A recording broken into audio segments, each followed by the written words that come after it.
Welcome to the Winter Series number 9. Where we show you how to keep the faith with the right bait and the right tactics. To catch yourself some carp this winter. We will be fishing a whole new host of venues. So sit back, grab yourself a cuppa, because here comes Winter Series number 9.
We're in. Yeah. This looks like a nice little place to plot up for a start. It's a pretty good social spot, isn't it? It's like the only bit of open bank we got here, so... Yeah, and you can see any other anglers of this is where they fished, isn't it? Definitely. Every other swim's just covered in leaves, and this one looks a bit more warm. Also from this side, the swims sort of poke 2 different angles, didn't they? So at least we can fish next to each other, but have a good crack, but 2 still hours fish of the completely lake. separate parts of the lake. Yeah, because it ain't really a massive lake, is it? We've had a little wander around, and it's sort of like you got the 2 ends and a little channel opposite sort of thing from here. Yeah. So just not seen anything show there, have we? Which is a bit... No, we did a lap, didn't we, after getting through them, 4 or 5 gates. I mean, a lap at this one only takes about 30 seconds, doesn't it? Yeah. We haven't seen anything yet, have we? So no, it'd be nice to just because there's quite a few like overhanging trees now. It would just kind of like be nice to see whether they're like in the trees or in the open water. Yeah, definitely. We've both got the same sort of opinion that they're probably going to be in the open water because you fished next door a couple of times, haven't you? Yeah, the blue pool. We did an episode last year and did quite well on there. And if that fish is anything like this one, they could be either. They're either in open water or they're in the snags. So time will tell today, I reckon. Well, to be fair, I mean, you can't. If Mozza can catch next door, then you'd like to think that there'd be Yeah, so he's been demoted from this episode. Yeah, we've kicked him out. He's been in a few flyers recently, so we've had to kick him off the Winter Series for this one. At least we've got half a chance of getting in a decent peg now. Yeah, that's it. Yeah, I might have half a chance now. We can fan some rods out from here, can't we? Because from here we can literally see the whole lake. If anything shows, we just move some rods around and just get some bites. Hopefully. Fingers crossed. I mean, there's fairly decent stock to go at, and there's 15 or so 30s in here. Yeah, the website reckons 15 between 30 and 44. Right. So one of them will do. They can't be that far away from you anyway. So. I wonder if there's any 10-pounders in here for me. I reckon there's a few, mate. We'll soon find out. A £10 common. How are we going to pick these swims then? Flip a coin? Yeah, I think there's one swim that's got a bit more space in there. I think we both kind of fancy that. Yeah. Let me dig out a Heads or pound. tails? I'll let you choose. If I don't drop it, go on. Should have said heads then on the way down. Should have done. I'll go with heads again. Yeah. 2 times lucky, eh? Tails. Right. Tails always fails. That's with tails for Wales. Yeah. Right. So I'm going to drop in that one then. Yeah. I'll slide in here. Let's get some gear set up and then see what we're thinking, shall we? Yeah. And then we can, we'll leave that. We'll have a little play with that up in this hand on that reed line, and then we can look at getting a rod down there if we're. Yeah, I reckon we do these first, don't we? And then we'll have a cup of tea once we're set up, and then we'll start looking at this one. Yeah. Nice. Yeah. Sweet. Come on then, let's do it. Crack on. John. Crack on, John.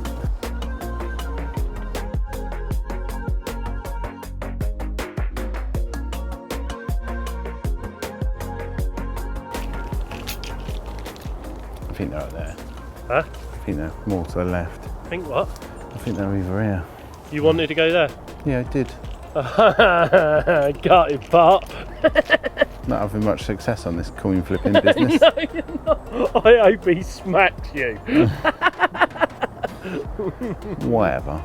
Oh, I hope he canes you. I hope you blank. At least I'm closer to the M4 this side.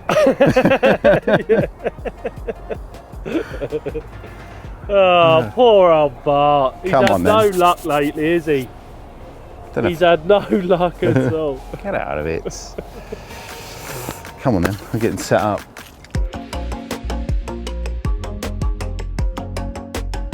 Well, I'm not normally as unprepared for a trip as I am this trip. I was halfway through respooling my reels before I left last night, and I got disturbed by having to take my dog to the vet. So I've now got to do my other 2 rods on the bank now. So I'm just taking off my old line, and then yeah, I'm just going to chuck some new line on my spools, and then I can start finding a spot. Update? Yeah. Well, it's nearly dark. Only just managed to get my bivvy up. Just in time because it's absolutely hammering down now. Another 2 weeks of rain, rain, rain. Nah, gonna plumb up now? Plumb up? Plumb up. What? That's what it's called. Plumbing. I'm gonna plumb up. Plumbing up. Well, you brought your pole? Yeah, I'm gonna plumb it. No, plumbing up, that's what it's called. Plumbing up. No one uses that phrase. No, you don't, because you're not. Lead up, my phone's vibrating. Lead up. I have a lead up in the swim. It's not, it's plumbing up. Here, Bart. Here. When are you going to plumb up? I'm going to plumb up my peg now.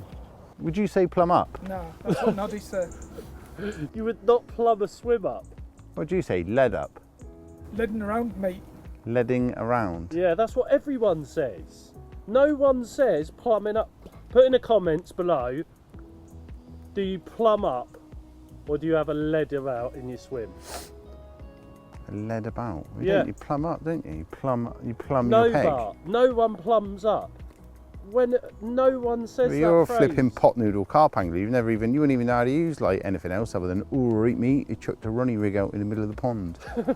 What's wrong with that? Nothing wrong with that, Bart. Just whilst Mozza's digging me, just go back through the Here we go. Just go back through the last half a dozen winter series or DNA films, Yeah. and look how many different rigs Mozza's presented to you all. Yeah, loads. None. Vin, haven't One. I presented a lot of rigs to him? You'll have to shout so the mic picks up. Yeah, a lot of the same Lots of- rig. No, Ronnie with a PB on. There you No. go. Thanks. Yeah. See. See. hang on a Yeah. minute. No, Helmet. Bart. Absolute helmet. No, mate. Yes, no. mate. I have used Yes, other mate. rigs. No, You mate. used your PVA bag rig the other week, didn't you? Ah, thank you. Yeah, you Yeah, did, yeah, PVA yeah. bag rig. Yeah. I transformed your PVA bag fishing for you. No, you didn't, Bart. Mm. Joe Morgan did, and I happily admit that. Oh, now what you got to say? I'm not digging Joe out on camera. Why would you need to? No comment. No, Joe's cool. We like Joe. He's all right. Joe's a legend. But anyway, without further ado, I'm going to plumb my peg. Idiot.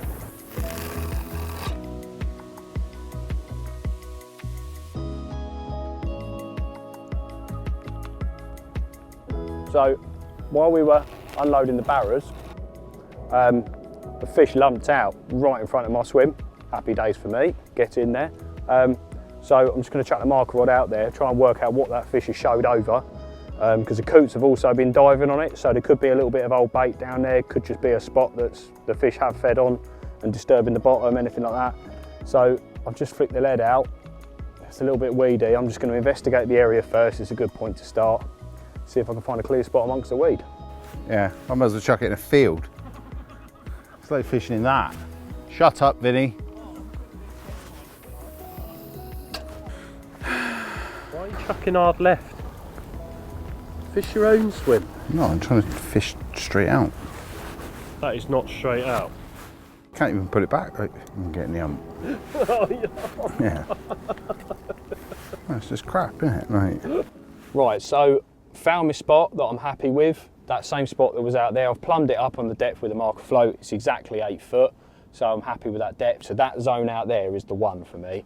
There's like a big bowl area down that end, and I can just fish straight. I walked around the other swims as well, just to see where about that it wasn't too close to another bank or anything like that, and it's pretty much slap bang in the middle of that bowl. So well happy with that. So I've just got to get some rig sorted, get some hook bait sorted. I'm going to pop the float up, get some bait out and get the spod clipped to the float, get these rods wrapped up and just get ready to go. I've got about an hour and a half left of daylight, and I want to make sure all 3 rods are bang on the money with no issues before dark. I don't really want to be faffing around, so I'm going to get cracking now. Oh, hit the float. That's a cast, that is, boy. Well, I've just plumbed up next door. Not leaded up, plumbed up. And, yeah, I just don't like it. I'm just not feeling it in there. And I thought, do you know what, I'm gonna have a little look in this swim just down this end. I was gonna plumb up in here anyway and possibly put like a rod like down on this edge, and I'm just not getting a good vibe from next door. The bottom just doesn't feel like it's been fished on, and to me, even if it hasn't been fished on, like you'd like to think that, you know, it's not a big lake. If the fish were sort of like they liked holding in that area, there's gonna be the odd just something that would think, oh yeah, I could get a rig on that, and there just isn't. So to me, that is just like a red flag. I'm just like, So I've come next door to up to the right, and I've had a little flick in here. I've only had like probably 10 casts in here, and I have found a little spot. It's hard, it's clean, and I can fish on it. And to me, that is just, that's all I'm looking for somewhere to start for the minute. The weather's absolutely gonk, and I just want to get the rods out. We've not really got that long before it's dark, especially now we've got all this cloud and rain. And what I've done is where I've plumbed up, the actual tree line opposite that I'm aiming towards, like flicking it, is like a little tree root that I've been flicking it to, but it's absolutely garbage for sort of focusing on a certain point. So I've got a little light out my van that I use for like a washing line method, and it's just like a little Eutropa light, and I've got Vinny round there, and yeah, I've got a bank stick with a little white cardboard box, like an old spooler line, little white box. I've pushed the bank stick through it and just put the little light on the top of the bank stick with a elastic band off of one of my spoms, and I'm going to get Vinny to walk along the margin. Get down that margin then, Vin.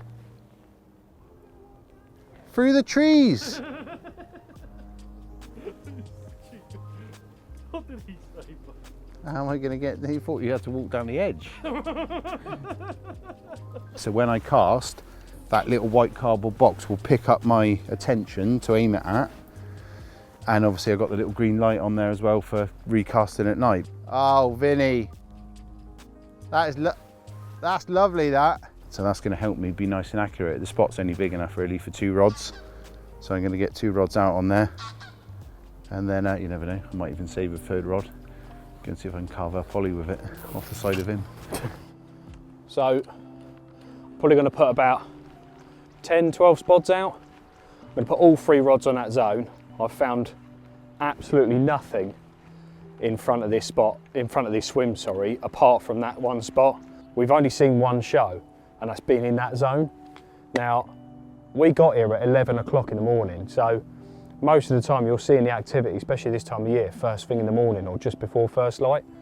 So really I kind of want to assess it in the morning, so I want to just get the 3 rods on the spot in the only area we've seen a fish today. Start there. If I start getting bites, fantastic. If I don't, I can hopefully see where the activity is in the morning, see where the fish are showing, and then fish to what I'm seeing. But now, for now, that's just as good a place to start as any, I think. So I'll finish getting these spods out, get some rigs on there, and then I'm set, hopefully just in time. So I'm going to get my gear. I'm going to move the whole probably 17 yards to the new peg. Yeah, and get cracking, try and get the rods out as quickly as we can and plonk it in here. So I'm cracking on.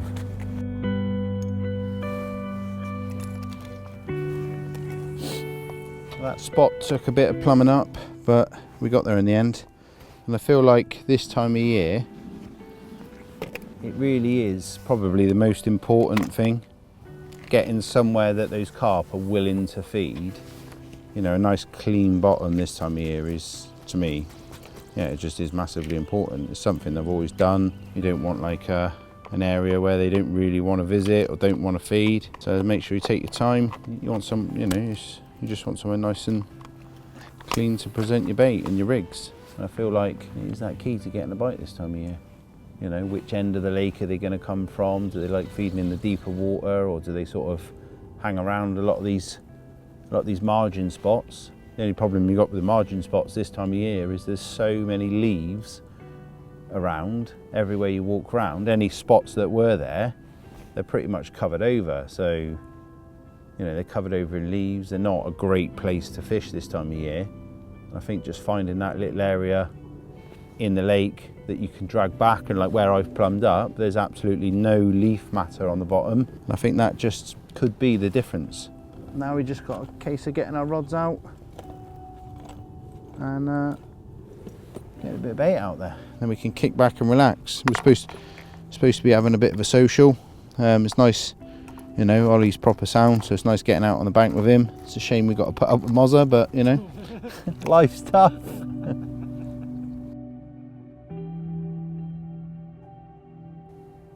Right, well, we are ready to cast out. Just take a quick picture of this, one for the gram. Yeah, no, I've got 3 little rigs. Little 10 millimeter PB pop-ups. And what is even better is my little light that I put on the far side is shining bright like a beacon. And it looks wicked. So yeah, be like, I'll feel the power on the dartboard in a minute. Chuck these 3 bad boys out. And yeah, get a bit of food on the go.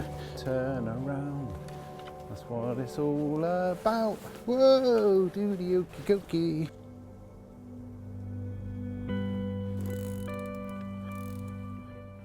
SLW tonight. I have just chucked these out as well and put a couple of spods over the top, but we've run out of light now.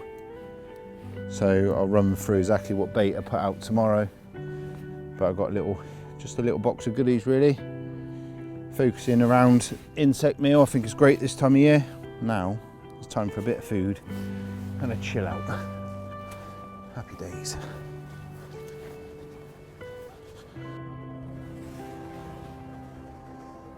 What are you looking at?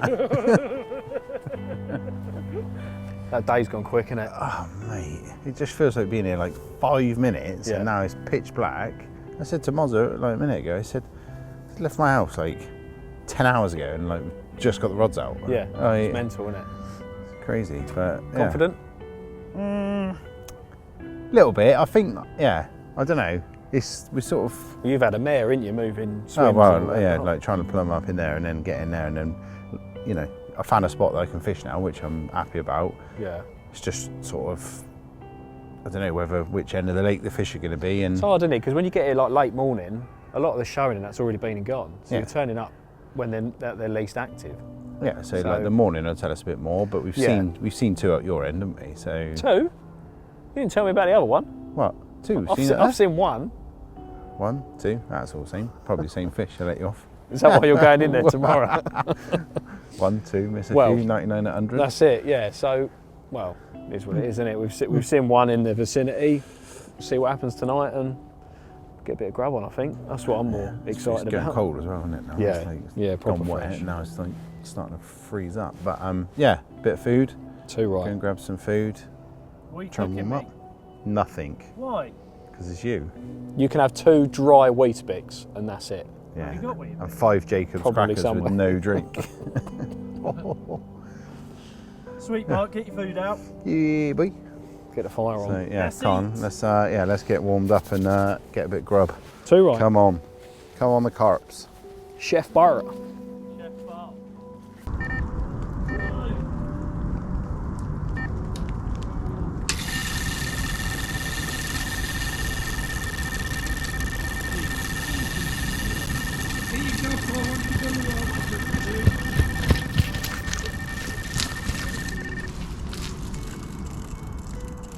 Well, that certainly didn't take long.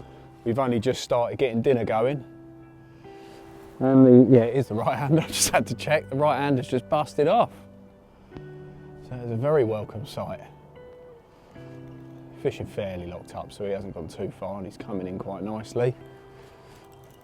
Being blinded by 2 lights as well, which is fantastic. Cheers, guys. See if we can pump this one back and get the first one of this episode on the bank.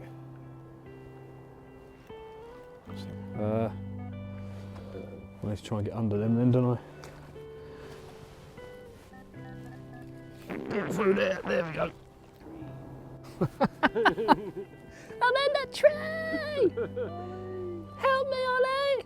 See something moving at the back of that wee bed.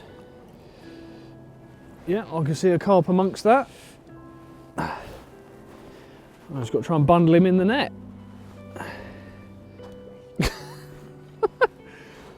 Sorry, mate, this is very graceful. There's his floppy tail. Let's flop him in there. There we go. Happy days. Number 1 on the bank, first evening.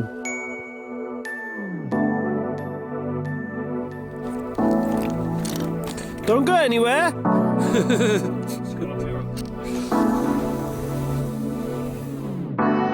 Well, that is a very, very welcome start for this episode of the Winter Series. £28.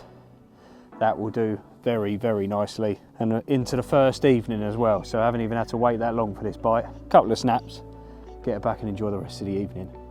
Fantastic. Ben, you right taking photos? What? What was that? Send it my way, Ollie. Yeah, right. Just tell. I did it, yeah!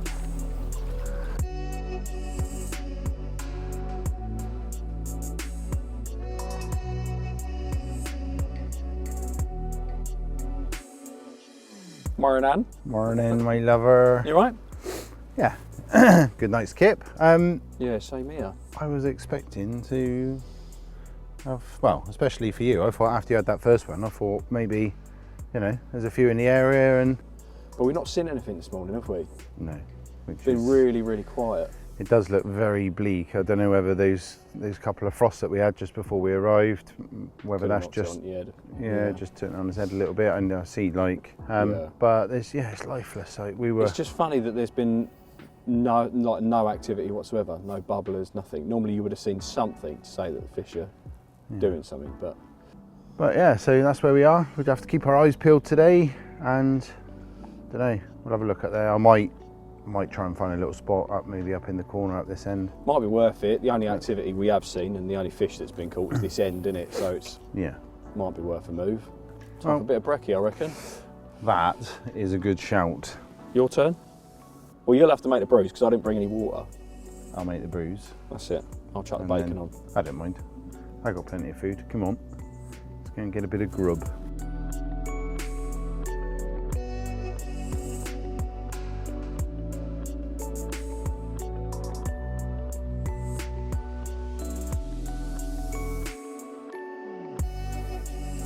Right, so we've had a bit of breakfast. I'm stuffed, and now it's time to do something about this spot because nothing's happened for Bart, nothing's happened for me this morning. Obviously, I had that fish last night, which was a wicked start, but then I've not really had anything since then. I did top the spot up just as I went to bed, sort of around midnight last night, just with only 3 or 4 spoms, thinking that might induce a bite. I did have a couple of tench after that fish, and I've had nothing, not even a liner. And I feel like something should have happened this morning, so I'm going to wind all 3 rods in, which I just have, check my rigs, just freshen up the rigs, freshen up the hook baits, freshen up the spot, just knock up a fresh batch of bait, get that out there and just kind of set everything ready for when darkness comes. We've still got a few hours left of daylight, but I want to get everything done in plenty of time. Bart's going to get his spot sorted next to me. He's going to move down this side because he's adamant that fish aren't in that area. So yeah, just get myself set, get myself ready to go, and just sort of start from scratch again, get fishing again. Right, well, basically I've had a right guts full of being out there.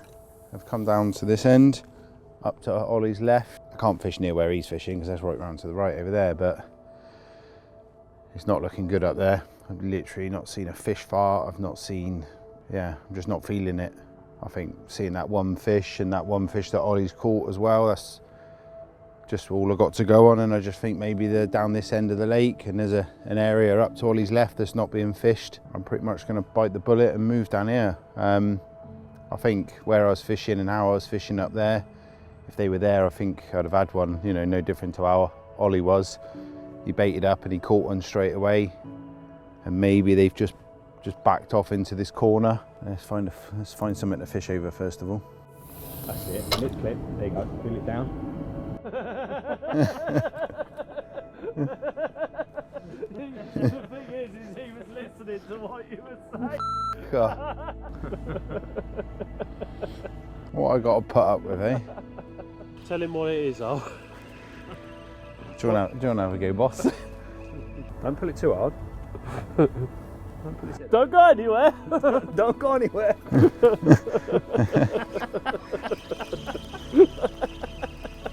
At least we have a laugh at your expense, but It's all I'm good for at the minute. No, I wouldn't do that. That one's clean there. Yeah, That's got to be the spot, isn't it? That's a good one. now if Olly Yeah, says that it's a now, good mate. spot, you might actually catch. If Ollie agrees. That's a bite there, lad. Was it on? Straight on me shavy, that's a bite there. We love it. That's a Gert Lasher. Ooh. Look at his little face. Now Ollie's found you a spot. I wonder where I've been going wrong all these years. So now is probably as good a time as any to run through the bait mix that I've been using on this trip. And it's actually exactly the same mix that I was using on a previous Winter Series episode. It's actually a mix that I pretty much use all year round. And I just do one or two little things just to change it up in the winter months. So in this bucket here, I start everything off with generous helping of crayfish mini mix and maxi mix. And then what I do to that is I get a little dousing of the Calanus Hydro. Get that in there, just mix everything up so you've got like a nice glaze over the top of it, and then a really good helping of that insect meal just to give it a dusting and kind of just create like a crust over those pellets. And then in a separate bucket I do exactly the same to 15mm bug boilies.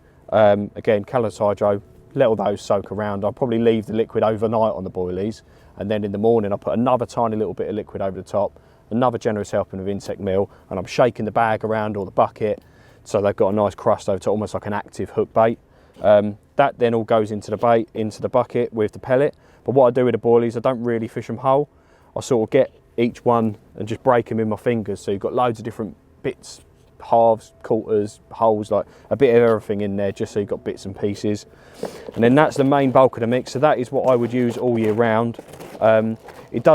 When you're putting the liquid in there, it's not so you're really softening and breaking down the pellet. You're basically just adding another element to it. So it's still got the same amount of breakdown time in it.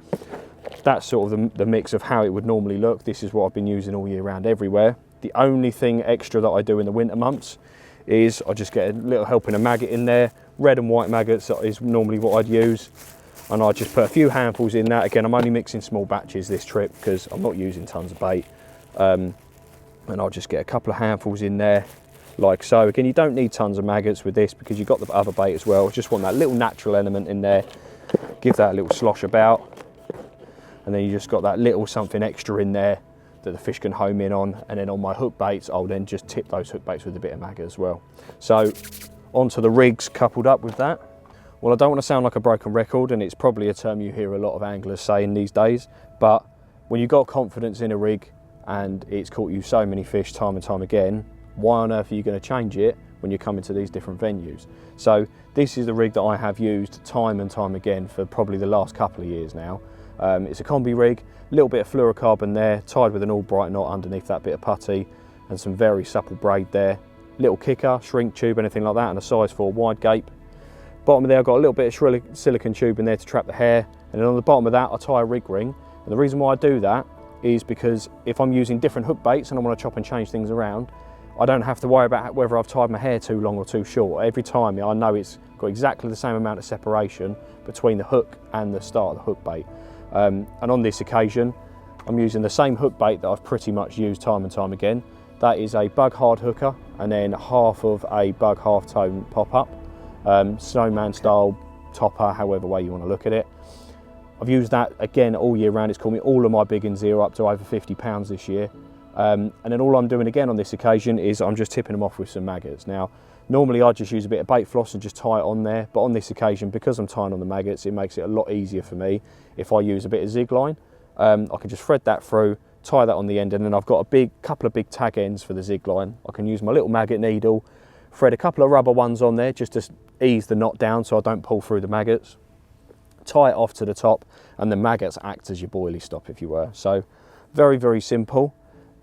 Again, just one change for it's the same mix, the same everything that I've used all year, spring, summer, autumn, all the way through the year, and I'm just making that one tiny little change just to bring something else into it into the winter. There really is no need to worry yourselves into chopping and changing this, trying to find a new wonder rig, anything like that. Just keep everything the same as what you've been using all year round. Maybe just add a bit of maggot into it, a little bit of worm, anything like that. And then this can just keep the bites coming through the colder months.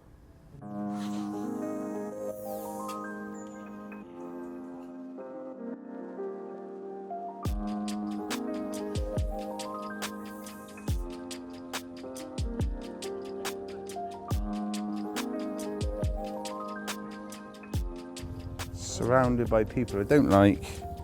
Why? It's not that bad. Apart from Vinny and Ollie.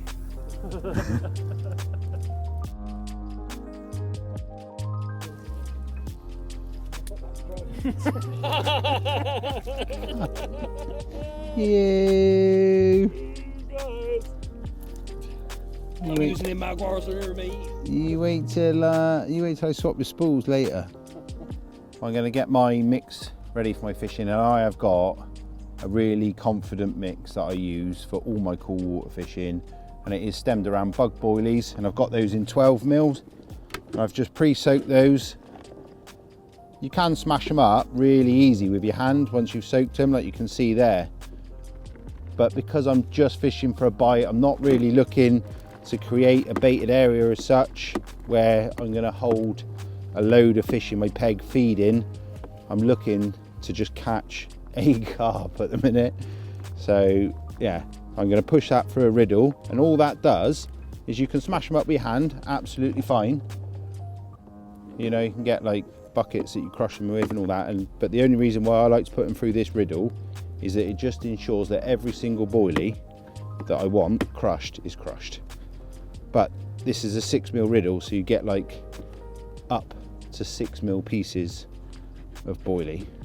So that's that, and you can see there that that goes like a lovely crumbly mix. In that, I'm just going to tank a little bit of extra insect meal, and then bod syrup. Oh, it's coming out already. Just a little bit in there, because obviously you don't want to put that insect meal in dry. You want to make it nice and damp to carry down. That's just a little bit of water. So obviously it is a dry powder. You can see now that is almost like ground bait. So when that goes down, you can do what you want with that. You can put it in loose in the spod. If you were fishing a nice deep lake, you could squeeze that into a little ball, and that'll go down to the bottom and break up. And then I've got a little bit of mini crayfish mix, not too much, and a few maggots, attraction but not too much feed, hook bait with a couple of maggots on the top. Like I say, I'm only looking for a bite, so that in there, you can see I've only literally put a few handfuls of bait in there, but that is more than enough to create an area to catch some carp. And the beauty about this insect meal, whether you're fishing alongside maggots or especially what's becoming more popular, fishing with worms, that will actually soak in all the juices and get it down to the bottom as well as long with any other liquids you want to put in there. And that is a perfect little mix for catching in your water when the water's nice and cold. So I'm going to get that out and get my rods out over the top.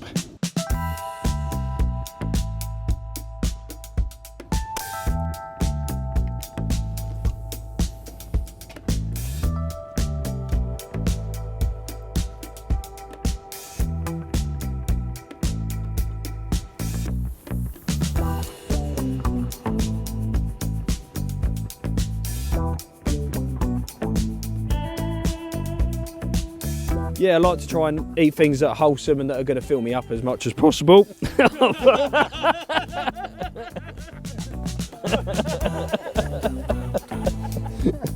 I would like to say I stay healthy, but I definitely don't. Things like steak, burgers, things like that, something that's nice and hot, something that's just going to fill me up, something easy. I'm not a cook. I don't want to spend hours by a grill, anything like that, just something I can just chuck on a barbecue, cook it for 10-15 minutes and scoff it down, job done for me. If you've eaten a decent bit of food while you're fishing, you go back still feeling refreshed, you're not waking up all like clogged up and bunged up in the mornings. And There's something about being outside and like cooking your food like on an open fire. Like I see loads of the lads that live abroad, and their cooking is so basic. They just got like an open fire, a couple of pans, they just get it in there, or they're cooking their meat on just straight on a little griddle like that, and it just looks amazing all the time. And I've put more and more into like my fishing, and you look at like when we were at Raysbury the other day, having that open fire, we done breakfast on it, tea, everything. It was just, and yeah, the everything, especially with like meat and stuff, it brings all the flavour out in the food. Yeah, but it's just nice. It's like you can stay warm by the fire, nice and dry your boots off next to the fire, whatever. I've melted mine. I've got a bit too close to it. But. Yeah, but that's perfect. Yeah.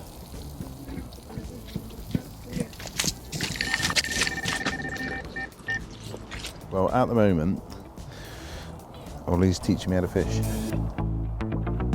Yeah. Yeah. Can someone get my waders? Let me hold the rod while you put your waders on. Yeah, you hold the rod. Yeah, I'll get them in. Right, boys, I'm in. Go on, boy! Quit. Oh, that's what it feels like. Oh. Hurry up, Ols, it's in the tree. Here it comes. Never fear. Yeah, there he is, there, look, under the tree. Yeah. Quick. Just walk out and net him.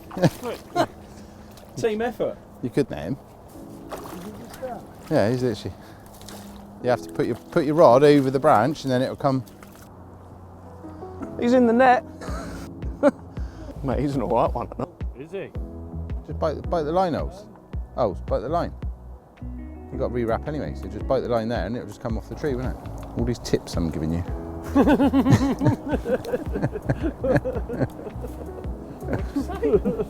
Said all these tips I'm giving you. That'll do, donkey. That'll do.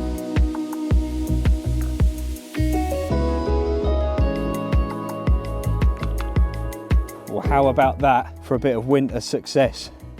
Not only have we had an absolute barrel of laughs on this trip, and an upper 20, I would have been more than happy with that. And we're just chilling out by that little fire. Left hand rod's gone, and I've had one over 35 pound. This is a proper good one for this lake. Absolutely buzzing with this.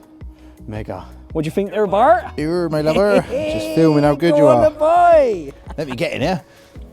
This is the only fish I'll be seeing this trip by the looks of it. You'll be having one.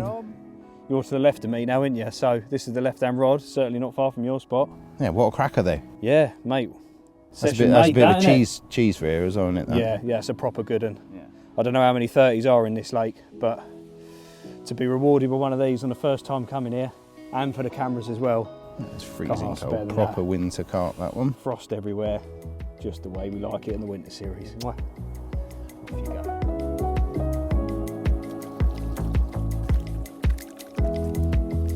That'll do, donkey! How do you feel about that, Bart? Fine, why?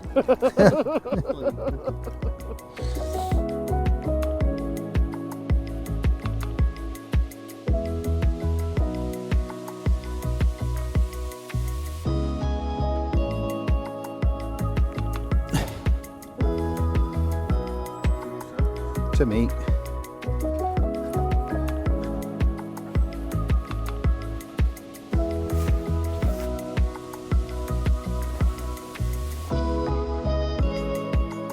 Well, good morning, Bart. Morning. See the scales on that one? That's a common carp, that. Ah, yeah, I know. I haven't actually seen one myself, so this is the other one that you caught. Thanks for letting me hold your little one. Nice early morning brace for me. Yeah. So, yeah. Yeah. Nice way to end the trip, innit? Nice bit of fishing. For me, anyway. But Well, you said turn up in good spirit. exactly. You cooked some lovely food for us. You brought a fire. You kept me warm. You kept me fed. Yeah.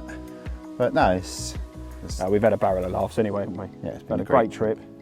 4 fish between us. And I think that rounds off the trip very, very nicely. Yeah, time to get on the road. Too right. Lovely, good times.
What a lovely way to kick off Winter Series 9 with a lovely scaly carp like this. We're over at Bramble Mere in the Cotswolds water park, and this is the first bite for me, and what a lovely one it is. Caught over a little bit of broken up bug, crumb, a little bit of insect meal. We'll go into the bait in a bit more detail a bit later, and this just came first thing this morning at first light. So why don't we skip back to yesterday when we got here. I'm not on my own on this trip, there's a few of us here, so let's skip back to when we got here and we'll let the events unfold from there.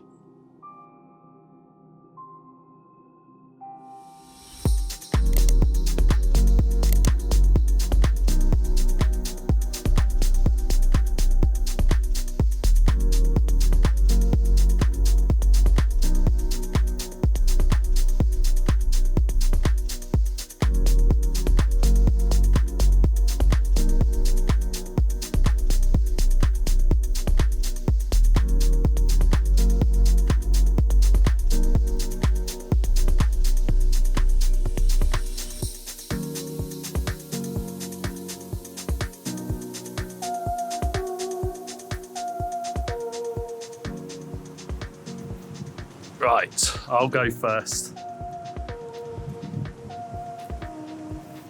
Okay, what you got? Number 4. Nick's on number 4.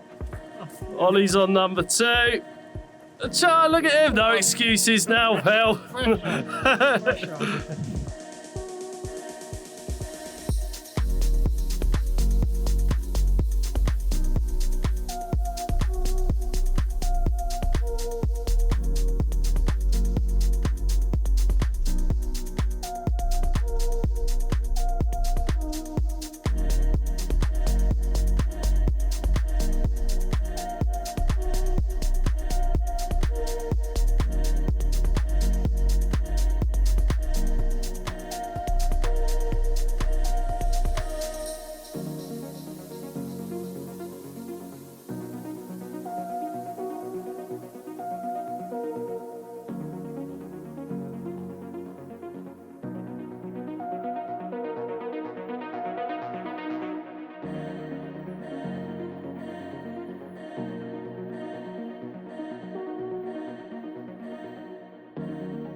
What jaw's been done then, boys? All happy? Not really. Well, you're not very happy, no, because it's a bit windy on your bank, isn't it?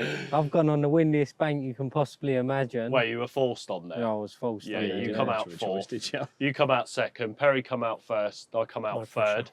And I've done the first pick and come out last. I'll never do any well on a draw, I'm telling you, ever. No pressure when you come And you go, I looked in the bag, didn't you? That's it.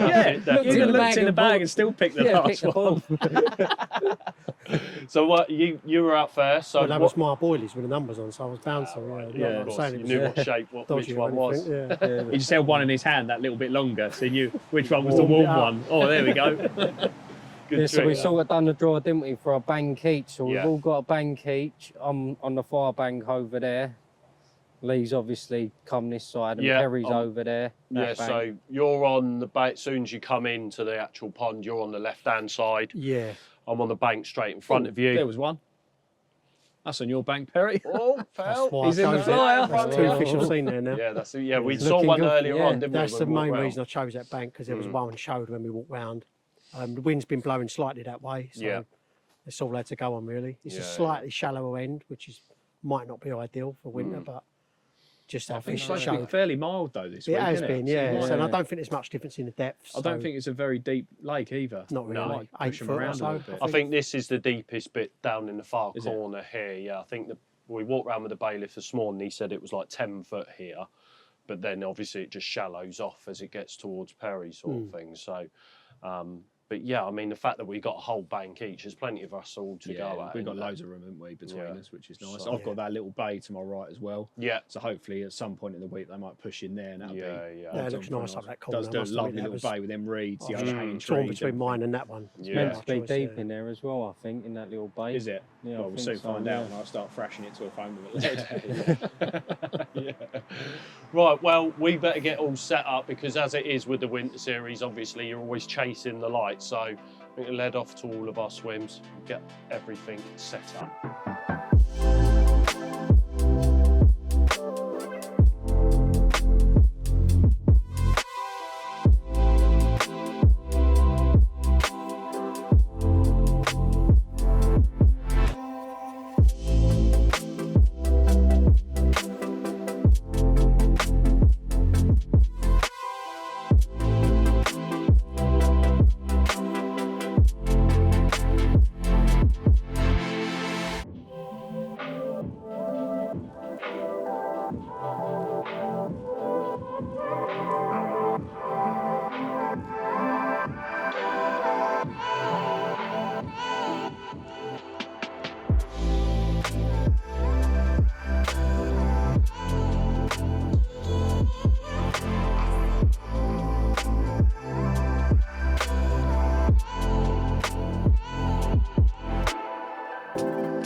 Oh, okay, well, right-hander has gone.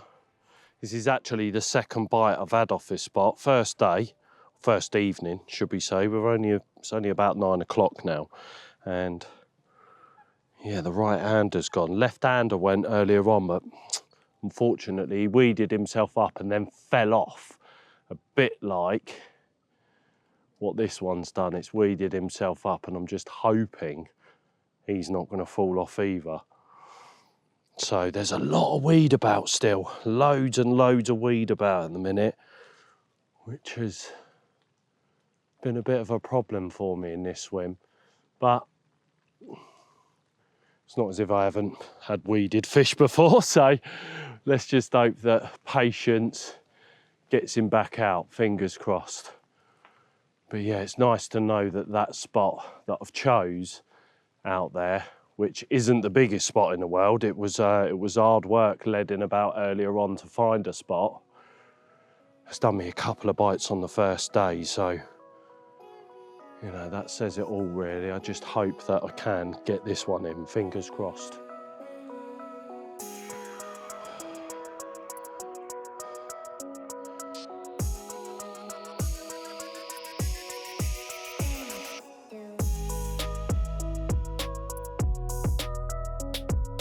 There was a giant perch down here earlier on. Oh, there he is. But he's out there. See him? Yeah.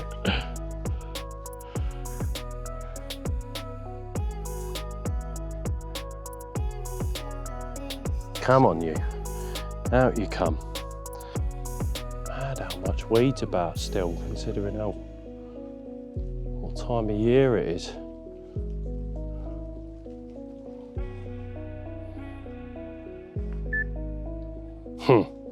Left-hander's bleeping now. Oh, there we go. Just move a little bit then.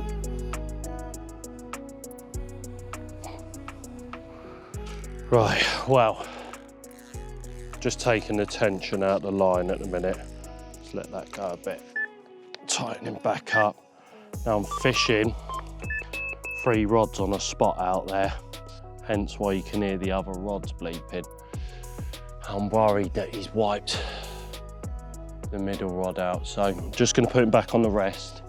Not going to give it too much on the clutch, but just trying to be patient with it as much as I can really. So we'll see what happens. We'll just leave it for a few minutes and then assess the situation then. But yeah, I hate having to do this, to be honest. But it does work every now and then. It's just being patient, which I'm not very good at, which most of us aren't when we got a fish on, of course, but yeah, it's one of them. Let's just hope he comes back out. Comes the perch. Come on, fish, please, just come out, be kind to me.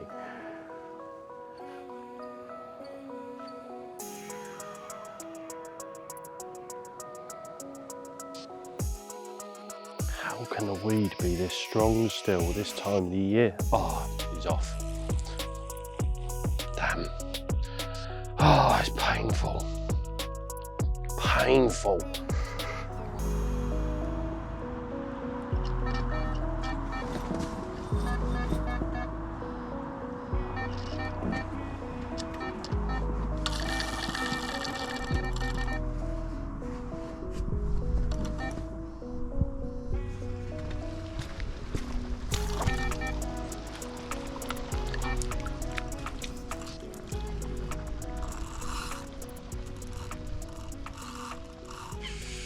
Right, sometime in the early hours, we've had a bite. Right hand rod's just picked up tight and just started busting off. He's quite close in now, he's just a small comment.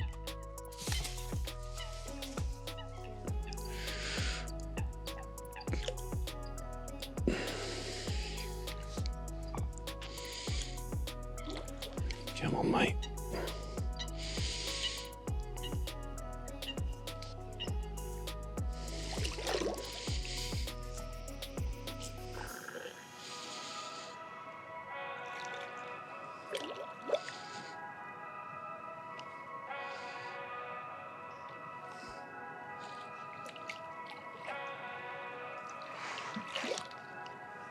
There we go.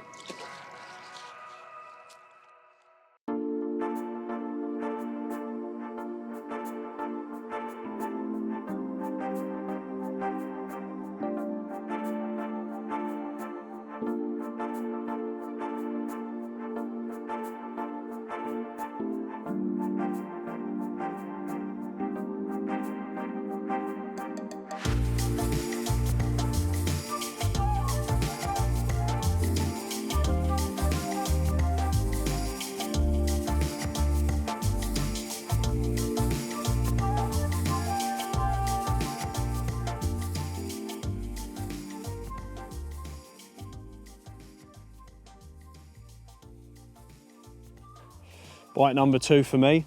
This came not too long after redoing that rod after my first bite first thing this morning.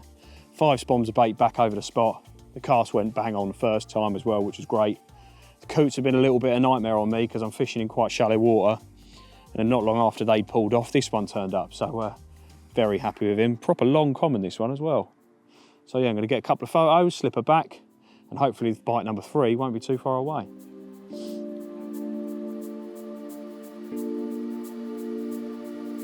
Bye-bye. Right, where's number 3?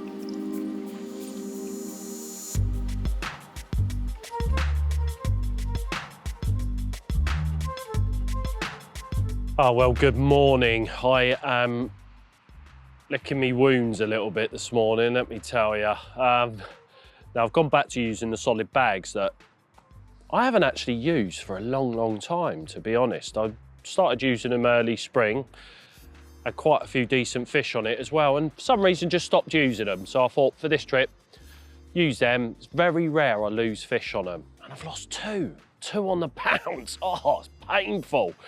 Just weeded me up. I'm so surprised at how much weed is about. That water is freezing cold, and yet the weeds in places is near enough to the surface. So I had 2 fish go just dart straight into the weed, absolutely solid from the minute that I picked the rod up, and not been able to get them out. I've did all the tricks of the trade that we use to obviously get fish out, you know, put the rod down, let them think they get away with it, let the rod go slack, lean back, pulled and unfortunately, in the end, the fish just came off. So yeah, I'm absolutely gutted that I've had 2 hook pulls, because that is not a great start, is it? Definitely not. So one of them things, I guess. At least I'm getting bites on that spot. So fingers crossed. Just need to get to the rod a little bit sooner. Need to have my wits about me a little bit more, I think. So I'm hopeful that I'm going to get more bites sometime, either this morning or later on today, definitely.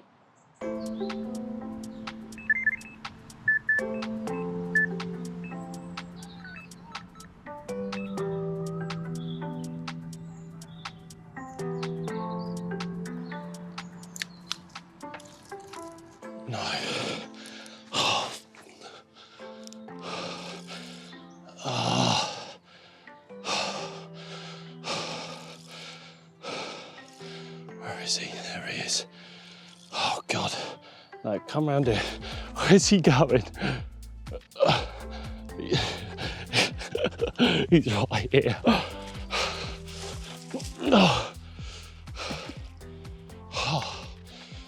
Well, it's all a bit of a mad rush, this. Obviously, we lost that one last night. We've now finally got ourselves one. Oh, thank God. Finally landed one.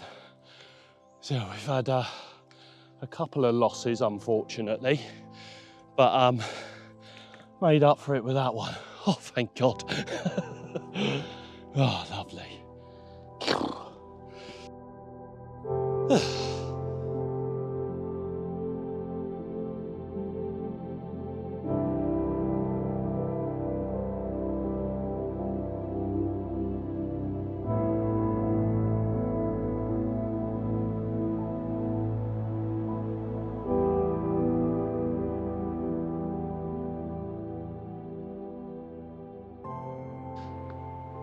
Hey, we finally got one, thank God. Now, Bramble Mere is obviously renowned for its scaly ones, and not getting much more scalier than that, are you?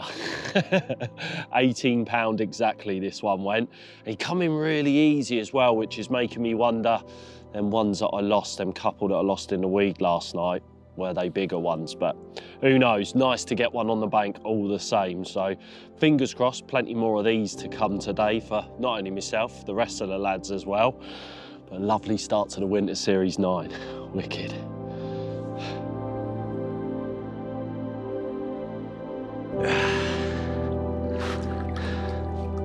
Beautiful.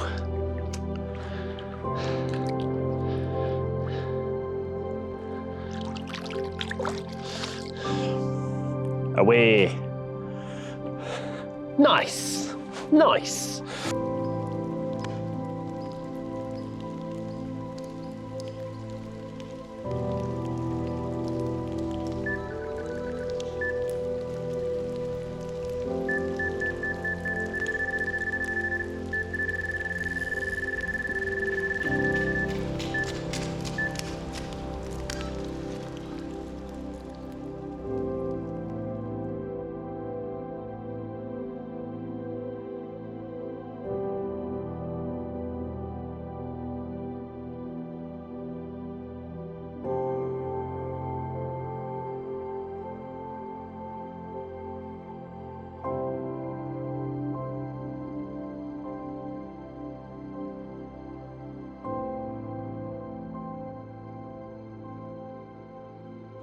Oh, well, here we go then. Fish number 2. Nice to get a mirror as well, which is what this place is renowned for. These lovely, beautiful mirrors like this one. £17, and that spot is certainly rocking now. So fingers crossed, there's plenty more of these ones to come yet. Wicked. Beautiful.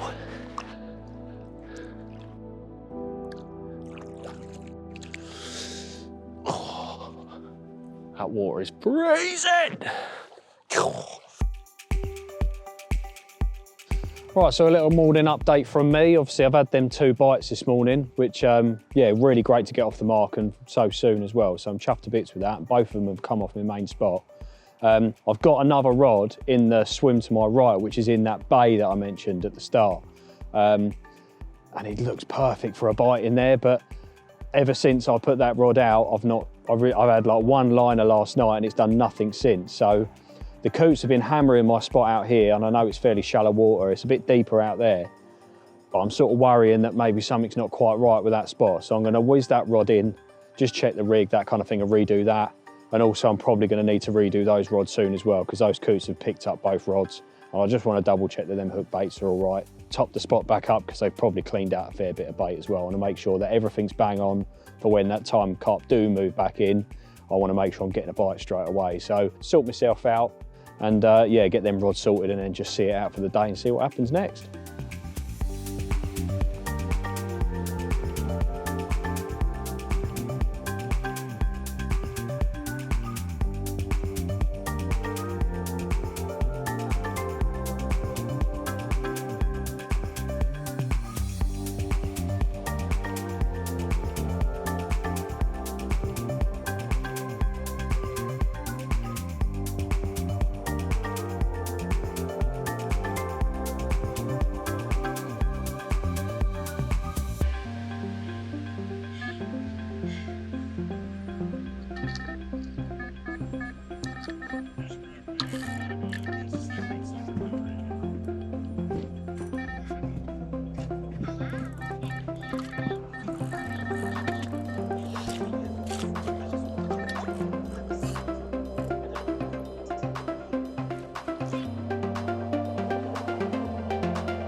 Bite number 3 is a little bit bigger for me.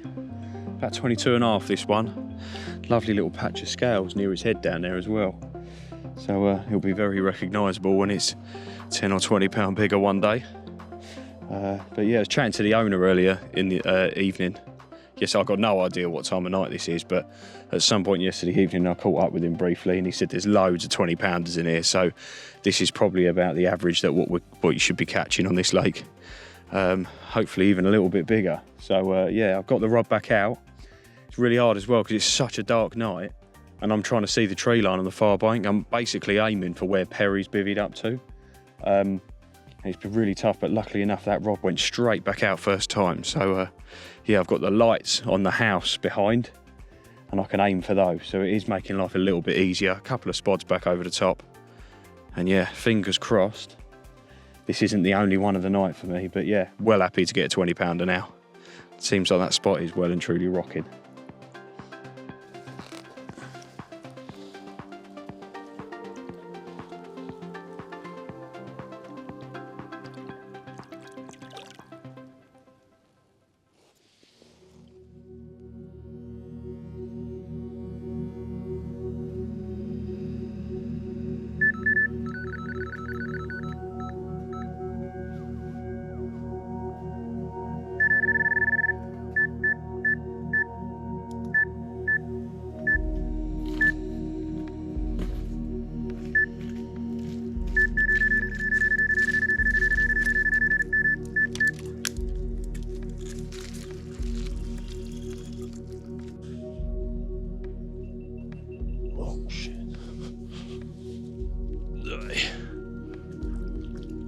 Come here, you. No, don't go that way. There we go. Poor old Finn's been running her up and down the bank all night, yeah. Other one in the bag. New tree in me swim in the background. Nice.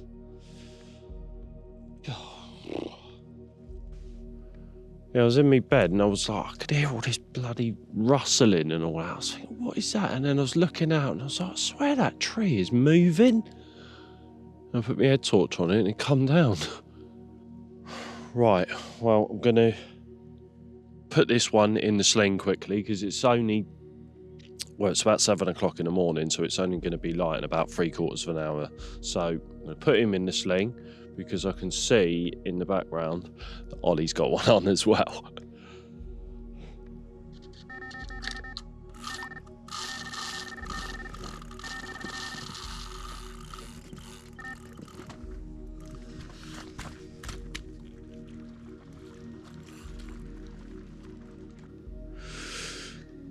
We got another bite off of that spot.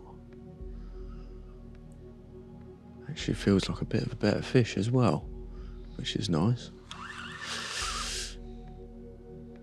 Absolutely busted off as always.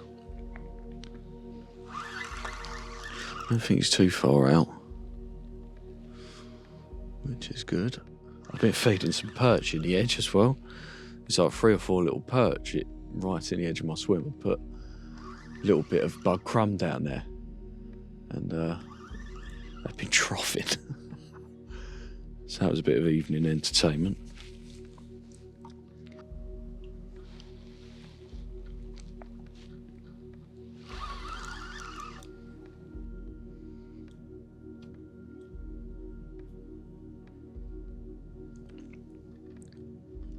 Don't want none of that.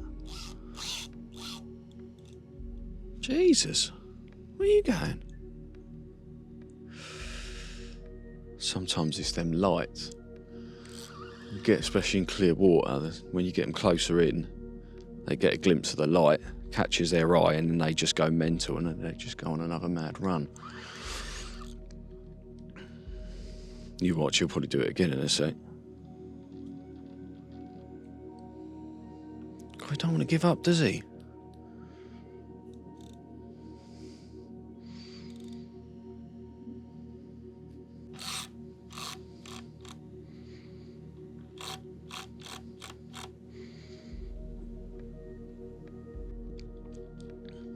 Let's get his head up. Get a bit of air in you. There we go. That's the one. In you go.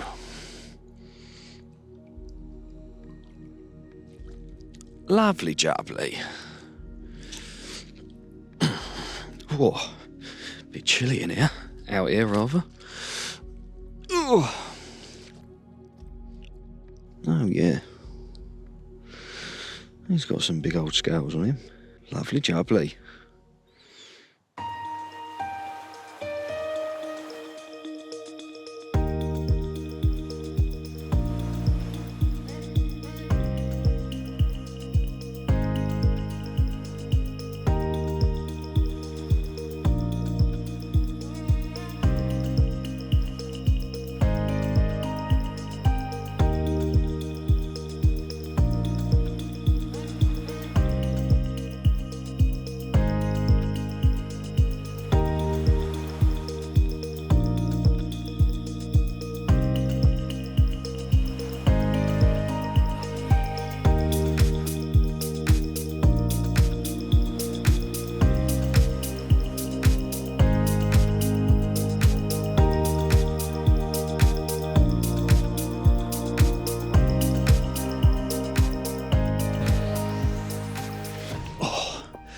We'll check that out for a carp. Just over £25. Had this just on first light slightly before, and looking around for the cameraman, and he was over filming Moz with a fish. And then I've had this one pretty much at the same time, but what a carp that is. Absolutely mega. This is what you come to Bramble Mere for. Gin clear waters and dark scaly carp like this. Absolutely mega. And I was having a bit of a tough time trying to work out where my spot was at night, and I almost didn't re-chuck the rod. And working out where the lights are on the house in the distance, managed to get another cast out there, and just like the last one, this one went bang on first time. So if I didn't re-chuck that rod, I would never have caught this one. So yeah, very important to get that rod straight back out on the money. Another 4 spoms over the top, and then yeah, had this one to wake up to. Happy, happy days. Here you go, one last look at him before we send him on his merry way.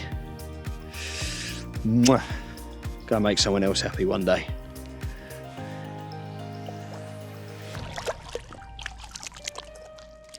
Right, I'm getting out of this water, it's freezing.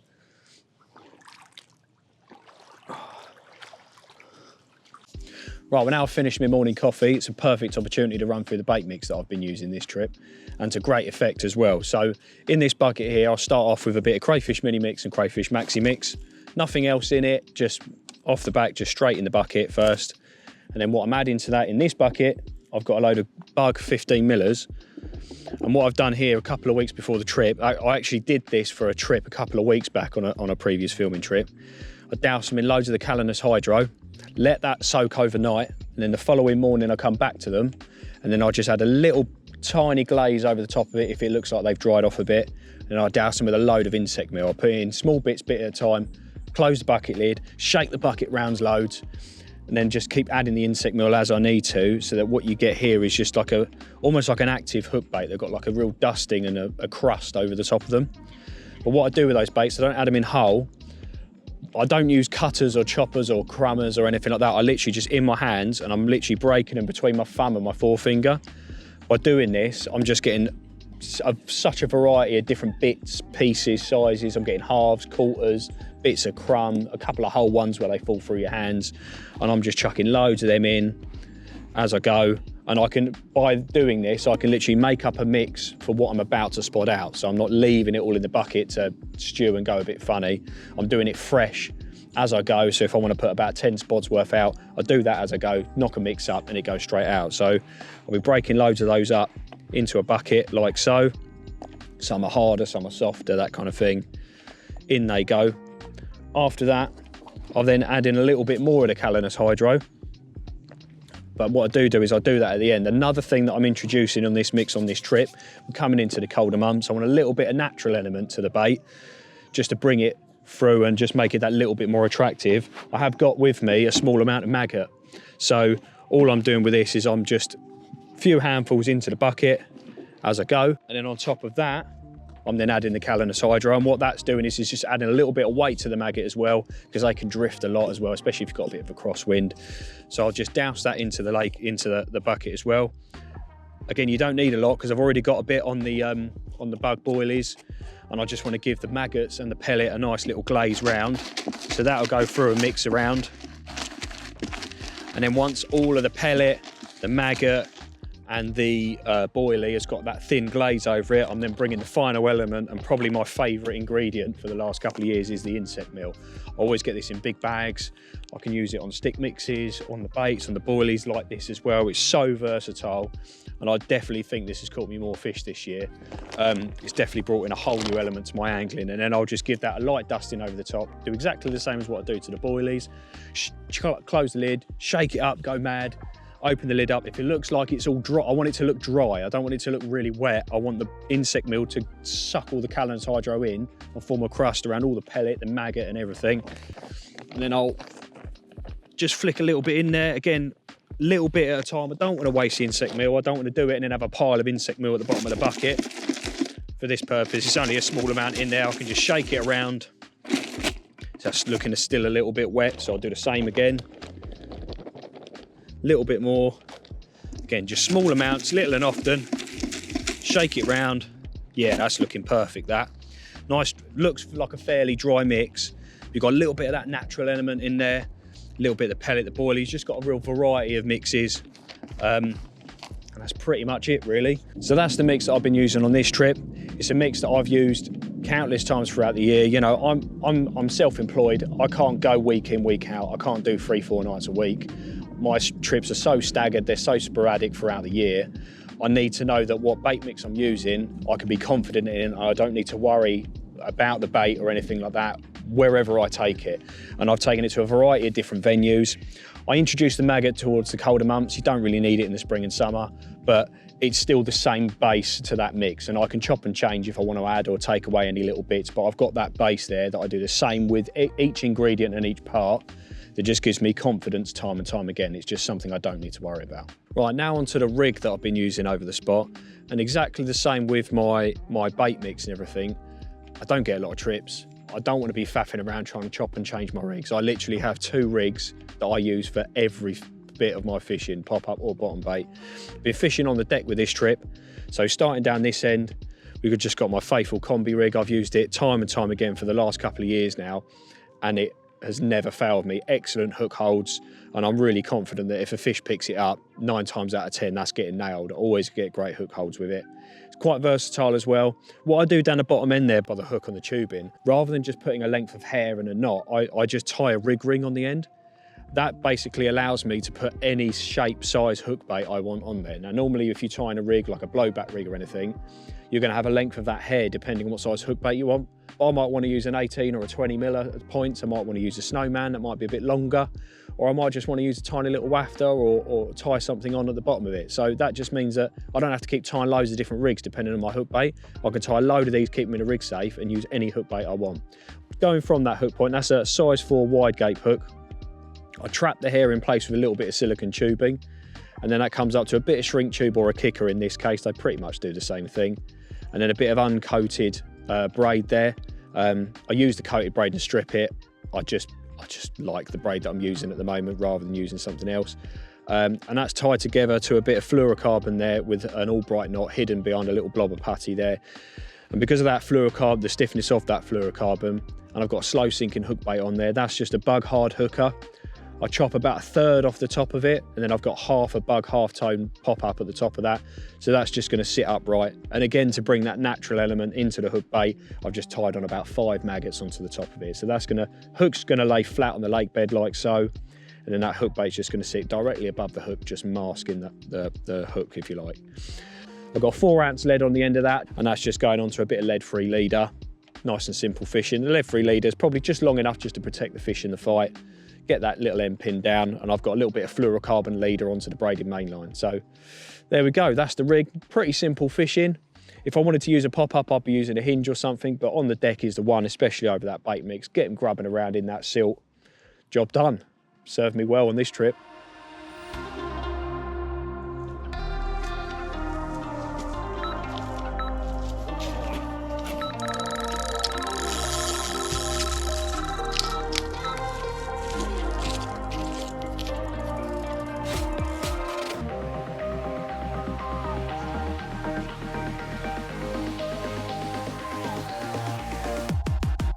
Well, good morning. And as you can see, it's a lovely morning because we're playing one. Right-hander's gone. Obviously, middle one went not so long ago, and now the right-hander's gone. You know, obviously when you're fishing free on a spot, you tend to get bites quite quick, one after the other sort of thing. So what I'll probably do is just, well, it's whether that rod's been wiped out. I think he's touched the line and the bobbin's down a little bit. So might have to redo this one, this left-hander. But yeah, it's a very pleasant morning all the same to be playing yet another Bramble Mere carp. Oh, he's a better one than what I've been having. Come on. Come on. Yeah, nice. Nice.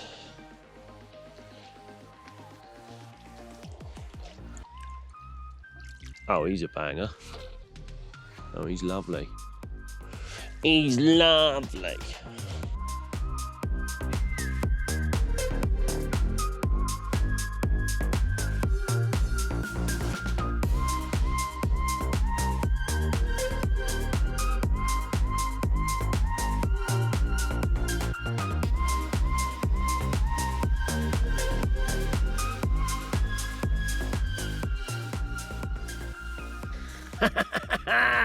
This is why we come to Bramble Mere.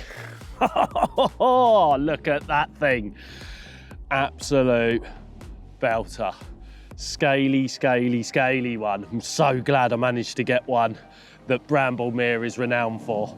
And that is absolute wood carving. I'm sure you would all agree. Mid-20.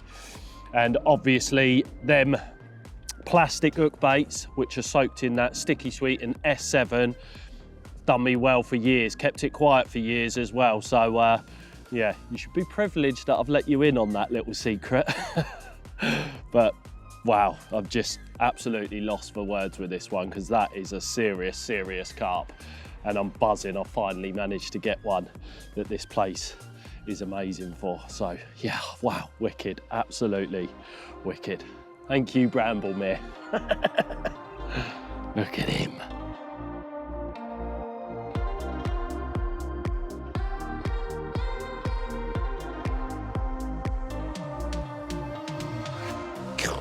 How about that for a carp? Thank you very much.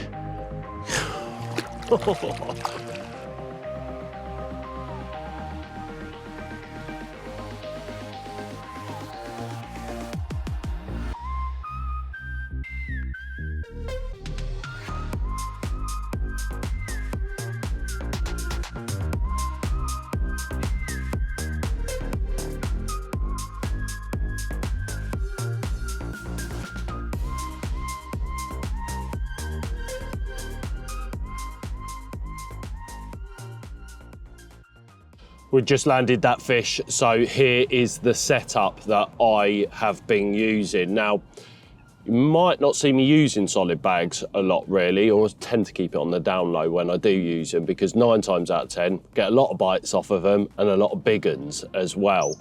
Now, I let you in on a little secret of what I like to soak my plastics in. Now, I knew from research of Bramble Mere that there was a lot of crayfish in here, so I thought, plastic hook baits are going to be the way forward. Now, something I've had my hook baits soaked in, or my plastic ones, whether that be zig foam, any sort of imitation bait, then a little secret that I have been using for many years now is the sticky sweet liquid. Now, when I first joined DNA and was using the sticky sweet, it was quite thick. It was a really sort of thick, gloopy liquid, which wasn't ideal for my plastic. So what I used to use, or what I do use, is the intense booster to thin them out a little bit. So I mix the two together. Now, the Secret 7 has a very sweet smell to it as well, especially the booster. You can obviously use any of the other boosters in the range. We've got a vast variety of different boosters you could use, but I like the S7 booster because that just gives you a really nice peach sort of aroma to it. So I mixed the two together and that's what I have my plastic sat in. Now I used to do that, obviously mixing the booster, not only to enhance the flavour as well, but just to thin out that sticky sweet liquid. Well, in recent years that's now changed, so the sticky sweet would be absolutely perfect on its own. But if you want to sort of pimp it up a little bit and use, you know, some of the flavours that we have in the range, especially the PB, that's a great one as well. I know that's one that Bart uses. Now I just like that S7 because that's what I started using with my plastics, and it's put me in good stead for many, many years as well. So that's what I have my imitation baits soaked in. Now what you'll notice on that tiny bit of pink plastic there is I've got some pinky sat right on the top, and inside that bit of plastic is a size 14 hook. So you just pull the hook out, feed your maggots on top, and then pull that little size 14 hook back into the plastics. Hook never comes out of that, by the way. You know, I've had a lot of people saying to me, oh, you know, that hook could come out. It never, ever, ever does. So once it sits inside that bit of plastic, that's where it stays. Now, the solid bag rig is that little beauty there. Now, I have to thank Joe Morgan for this, to be honest, because he was the first person I saw using this rig, and I've never been a fan of the solid bag rig because I've lost a lot of fish using it with just like the standard hair or silicone on the hook, and I just sort of steered away from it because of that. But when I saw Joe using this, I thought, do you know what, that's a bit of me. And my first time ever using it, I braced it with a couple of 40s from Sandhurst. So it's very rare you lose fish on this rig. Although I started the trip off not so well, I just knew that, you know, perhaps it was just the weed, you know, something other than the rig was the reasons why I'd lost them too. And I think that was because they were weeded up for so long. But obviously I've had a lot of bites on it now, and it's put a lot of fish on the bank for me this trip. So that is a size 4 wide gate beaked carp hook. And as you'll notice, it's actually set up with, it's almost like, would that be a German rig, I would say, but I've actually pulled the bead right the way back to where the eye is there. And as you'll notice, when you pick that hook bait up, that hook is poised so that it will catch hold of the bottom lip straight away.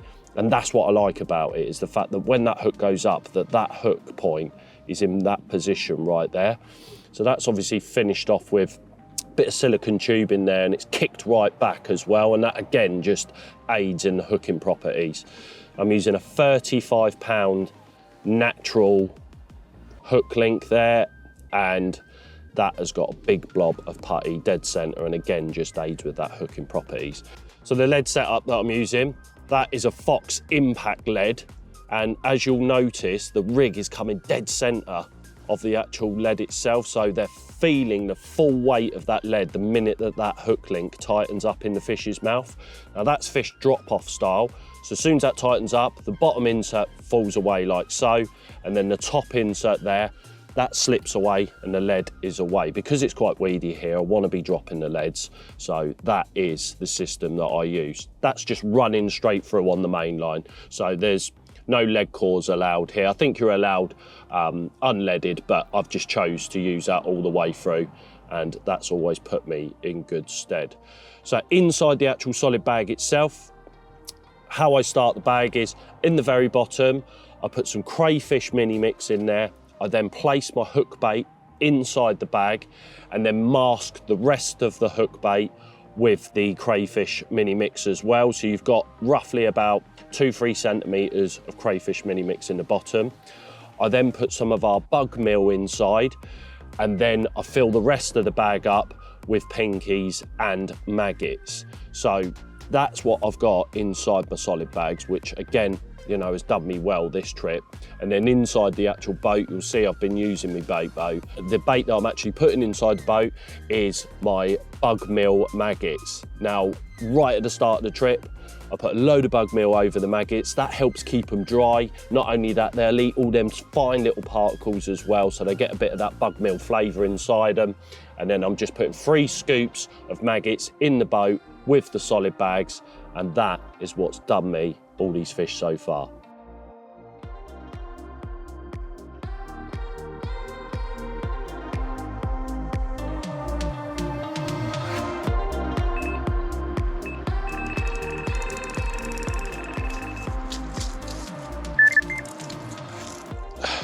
Well, here we go. Left-hander has busted off. It's taken a little bit longer than what the bites were coming yesterday for some reason or other, but the good thing is he's going left of the swim, because I have been worried about this tree since it went in last night. Everything's gone right, so I'm sort of pulling to the right, which normally keeps the fish to the left, so I'm hoping he stays on the line that he's on at the minute. Fingers crossed. Yeah, I'd love to get this one in, especially after having that beautiful scaly one that we just put back. As well as that, I had an 18-pound mirror just before that scaly one this morning, which you would have seen me land in the dark as well. So let's hope we can get this one in, fingers crossed.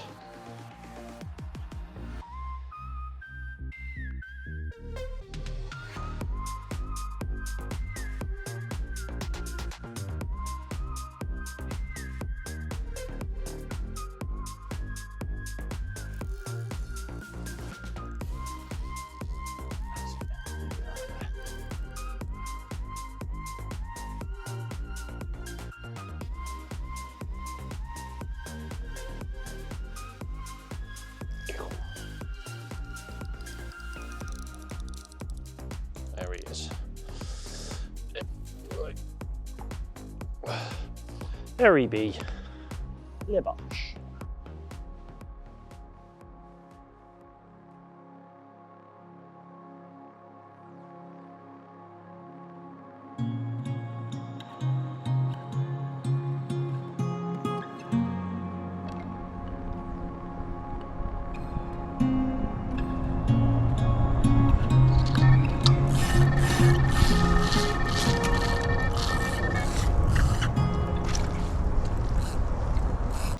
Well, I just sat down to have a bite to eat. I've been saying to Vinny we were going to grab a bite to eat and I was going to redo my rods because I've been hammered by the coots again on this spot and I've not had a daytime bite anyway, so just thought I would just freshen everything up, get it ready for later on. Literally just sat down, chucked my phone on charge, and that left-hand rod's just absolutely melted off. The coots have only left that spot about 30 seconds before I had the bite. It's just trying to get under my margin now. But it's nice to get a daytime bite. Sort of thinking it was a nighttime area. So yeah, this is a very welcome surprise.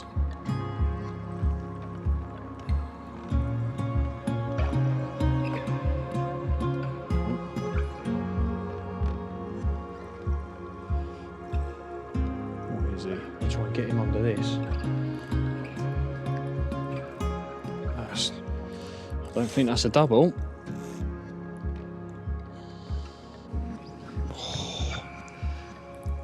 Still a little bit nervous playing them on braid.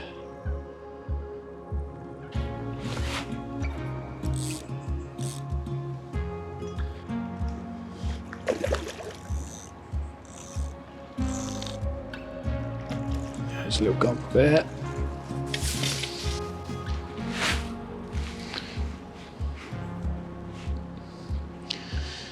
What are you doing? Come on.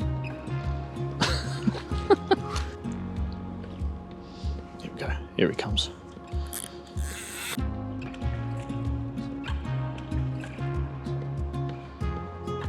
Go on, in you go.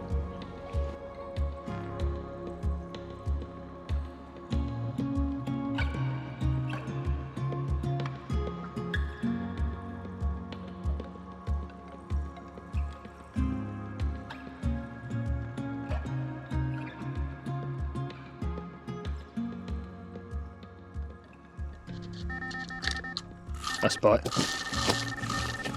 You all right with that? Well, I've just been about to get that fish out. We just had it on the mat, ready to show that one to camera. And I had no rods in the water because unfortunately, shortly after this one, I lost one on the other rod. So I hadn't put the rods out. Mozza had a bite. So they were over there sorting that one out, and I thought I'd just fling 2 singles back on the spot so I had something out there, because the fish had clearly turned up. And just as we decided to get that fish out, right-hand rod's gone. So very good idea of mine putting them back out. It's this time of year, you get such a small window of opportunity sometimes to get your bites. Definitely got to make the most of it. There's obviously a group of fish that have just turned up. So, yeah, nice bit of action during the day. It's on the surface out there now.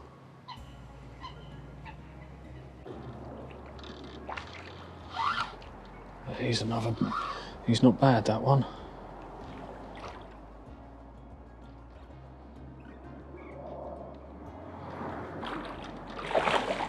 Oh, go on. Oh, wow, I've just seen the scales on it. That's a lovely dark one.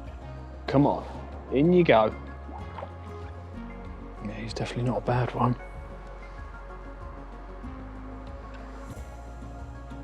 Oh. He's moving some water, isn't he? There he is. God, you don't want to give up like the last one. It's the trouble, it's really easy to start rushing it at this point.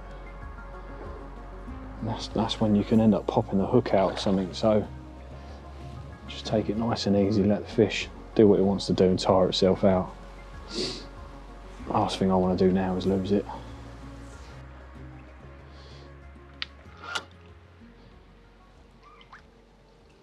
In she goes. Oh, that'll do very nice. He's a lovely one, he is.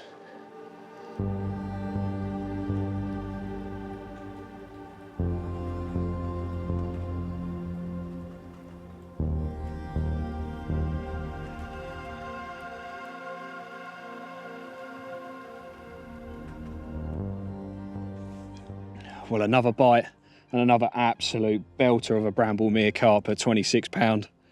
This was another quick bite for me after having that fish I had before, and that was probably a easy tiger. That was probably a low 20, and we're pretty sure that might be an original. That one is proper old crusty thing, but had a bit of a nasty bit of sort of bacterial infection on one side, so we treated that with a bit of propolis. Got him straight back as soon as possible, took a couple of photos of it to send to bailiff. And yeah, and then shortly afterwards, this one's turned up, and check him out. Absolutely buzzing with this one. Mega.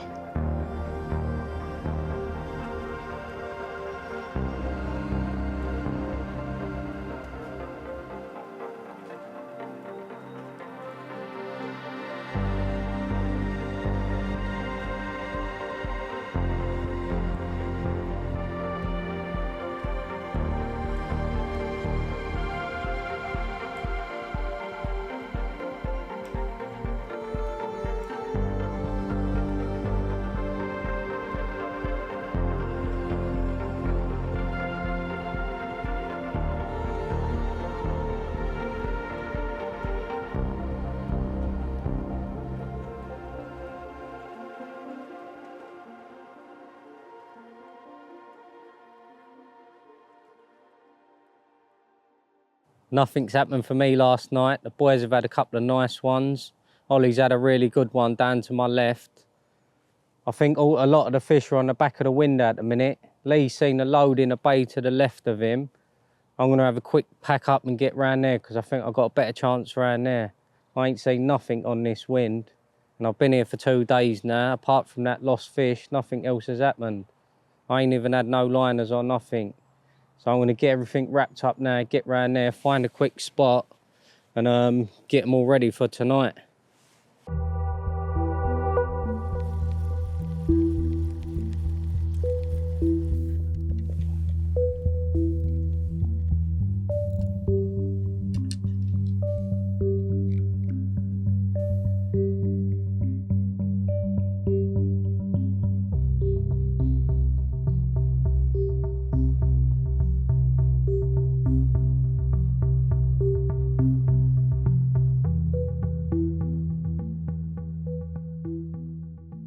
Just got in my new swim, all my base camp set up. I borrowed Lee's boat because the echo sander on it's unreal. I've gone out there, I found a spot in amongst all the weed out there. It's like a nice bar, goes down to 6 foot with weed all around it pretty much, quite a weedy lake. But I've seen a fish out there already, so I'm going to get these 3 rods out there as quick as I can because I can really do with a fish now. I'm getting right shown up. Bait-wise, I'm using 8mm bug and some bug pellet. just putting that in there. And in this bucket, just got some crushed bug boilie, some crushed switch, some 8mm pellet bug, and some crayfish mini mix. Hopefully, with a new choice of swim, I should have one. And Lee said he's seen a few last night. So it's looking good for a bite. I reckon I should have one in a couple of minutes, hopefully. Fingers crossed.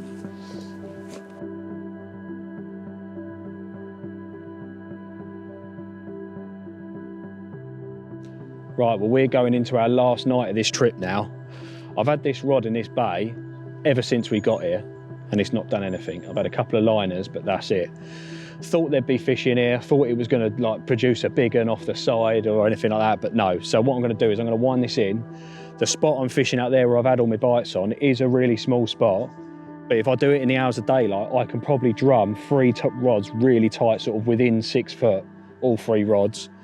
And then in the night, if one of them goes, I'll leave that rod off, and then I'll just have the 2 fishing that I can re-chuck, and that just, hopefully, that might nick me a bonus fish, and I might get 3 bites in the night instead of 2. So best to just maximise. I'm going to wind this rod in, get these rods wrapped up. I've got about an hour left of daylight, get everything out on the spot, top the spot back up, get the bait out there, and then that's it. I'm set for the night then. And then fingers crossed we can get that extra bite.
See that, if that looked like that was going to go too far left or too far right, I would have just stopped the line instantly and pulled the rod back.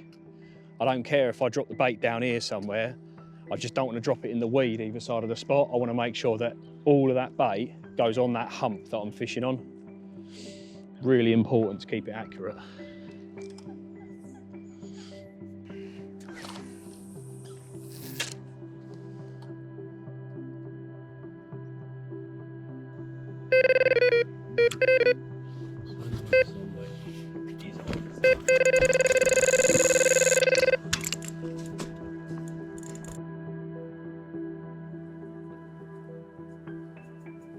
Right, I finally got one. We're on the last night now. Never wanted to get a fish in so bad. There's weed everywhere, so I'm just trying to keep a bit of tension on it.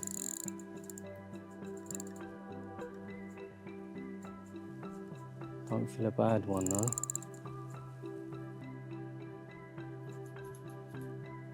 We just had a curry. Just come back to the swim from next door in Lee's swim. And the rod was away. It's gone in a bit of weed at the minute.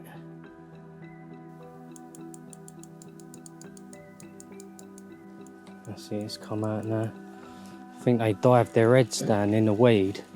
Because they seem to come out the weed, but they've got no, you end up with no weed on your line. Like normally they get a bit of weed over their heads and they come straight in.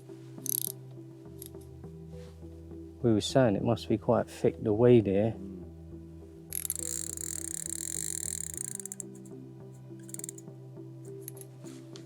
Keep them away from them other lines.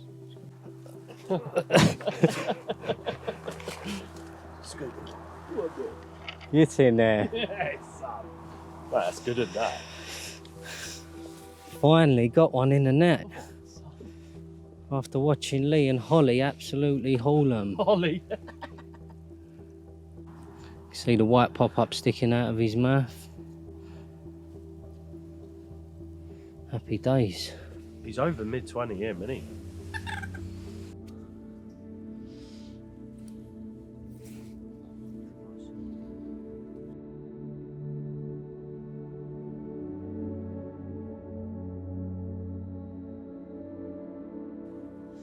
The move's paid off. Rods have been out about 3.5 hours, I'd say. And I've got myself a nice mirror. Just got the rod back out. I've heard a couple over the spot. So hopefully there's a couple more tonight. Yeah, this was the one on the Milky Malt 12mm pop-up on the Ronnie rig. Yeah, that one's done the do so far. Happy days. Get this one slipped back and hopefully hope for some more.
Well, this has been a very productive morning for me. 3 bites in very quick succession at around first light. This being one of 2 lovely mirrors. This one's just shy of £24. So very, very pleased with this one. And I've got another one to show you yet. Brilliant.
Right, well, all 3 of my rods are now wrapped up, ready to go out there. and I like to just get all of them ready and cast them all at the same time, especially where that spot's so small. I don't want to cast one, then try and wrap up the other one and then cast the other, because I want to be focused on that tree line marker and know exactly where everyone's sitting. I want them literally like a foot, 2 foot apart. And that spot as well, just going into that spot, obviously we've done, what, 3 nights here? Going into a longer trip or whatever, when you turn up to these venues and all that, it can be really easy just to turn up and be just get the rods out quick as possible. Like the time it takes to just spend an hour at the start of the swim, like that's what I did when I got in here. Straight away, I've just got the leading rod out, left all the fishing rods flat, and I've just focused on finding that spot. And there's a lot of weed out there. There's a lot of weed in this swim in general, and there's a bit of an egg box in here as well. You've got a lot of like humps, some gullies, that kind of thing to try and find. And I've just spent a good bit of time just making sure I knew exactly what was out there. I don't mind thrashing the lead to a foam because I've got time. I've got time to sit on the baited area and wait for the fish to come to me. It's not like I'm doing an overnighter. And I know that area I've got is only less than a rod length, probably only 6 foot or so wide. And either side of that, I'm getting weed. If I go to the right of where the right-hand rod lands, it's in weed. If I go to the left of where the left-hand rod lands, that's in weed. So I've got a very small window. And the same with the baiting. I've popped the float up. I'm casting to the float and making sure that I'm hitting that float every time within a foot or two. Just keeping everything as tight as possible. And if you take your time at the start of the session to do that, that spot's now done me a number of fish. You know, we're in the winter now, it's cold weather. The bailiff even said, you know, bites can be a bit, you know, hard to come by this time of year on this lake. And, you know, I put that down to finding the spot, you know, taking the time to find the spot properly, rather than just flicking bags out and just hoping for the best. Because 9 times out of 10, especially in this swim, they could have been landed in weed. A lot of the rigs, if I know for a fact, there's a certain drop I need on that spot. If I don't get that drop, it's coming straight back in. Even if in flight, if it looks like it's going too far wide, no, it's not worth it. Just wind it in, get it straight back, get it bang on the money. Be 100% confident in where you're fishing. And then, yeah, trips like this can happen for anyone. So what I'm going to do now, I'm going to get all 3 of these rods out, make sure they're bang on the money, and I'm also just going to double check that tree line marker for the horizon as well, because I had a little bit of grief for that last night, and I just want to make sure that's bang on. I'm going to get these 3 rods out, get fishing again.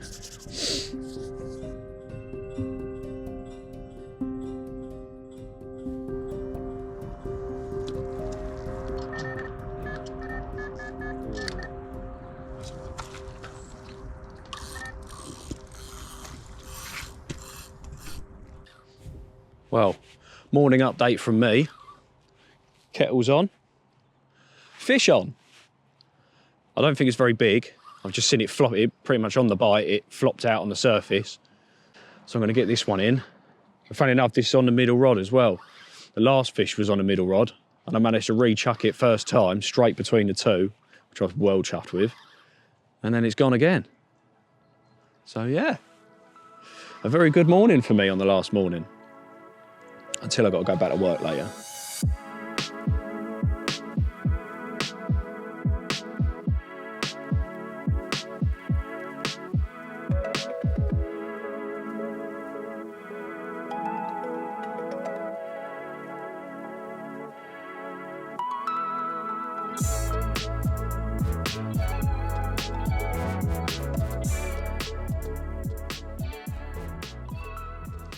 Well, that is a pick of the bunch for me this morning in a flurry of action, and only my second common of the trip. I don't know whether there's not many commons in here or not, but at just shy of 24 pound, he's a mega one, isn't he? This has been a really, really great trip for me, one I'll certainly remember for a long time, and just goes to show that little mix that I've got is doing the do time and time again for me, coupled with those rigs and hook baits. Really, really great trip. Can't wait to come back to Bramble Mere and catch some more of these stunning, stunning carp.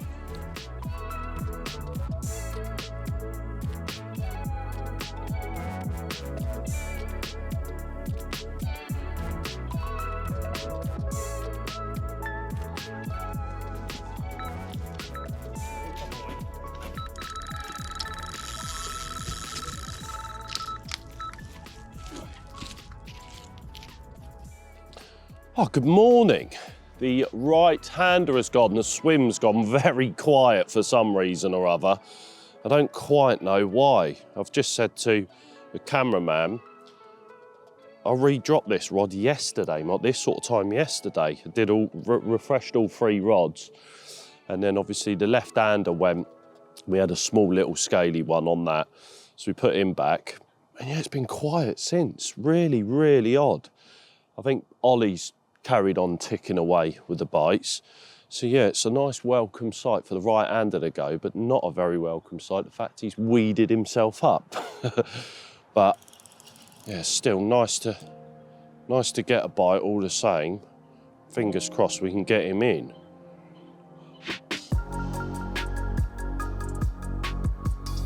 He is coming slowly, very slowly.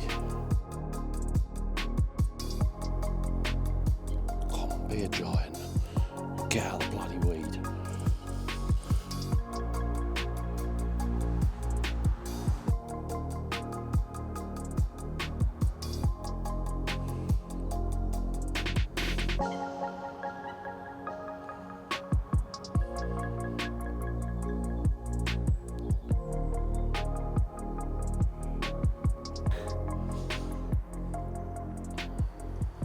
Well, he's not moving anymore, unfortunately. I was getting tiny, tiny bits back off of him, but he's gone solid. So just put him back on the rest on a fairly tight line as well. So we'll see if that gets him out. I hate it when this happens, especially this time of year. It's absolutely crazy that there's this amount of weed about, which I've probably said many times on this shoot. But it's one of them things, so just really want to get this one in, you know, because this could quite possibly be the last fish of the trip for me. So let's hope we don't end it on a loss.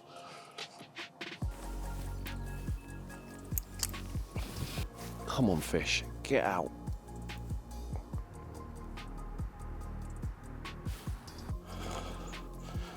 Here he comes. Oh, he's come back under that rod. No, he's going to do me in this snag on the left here.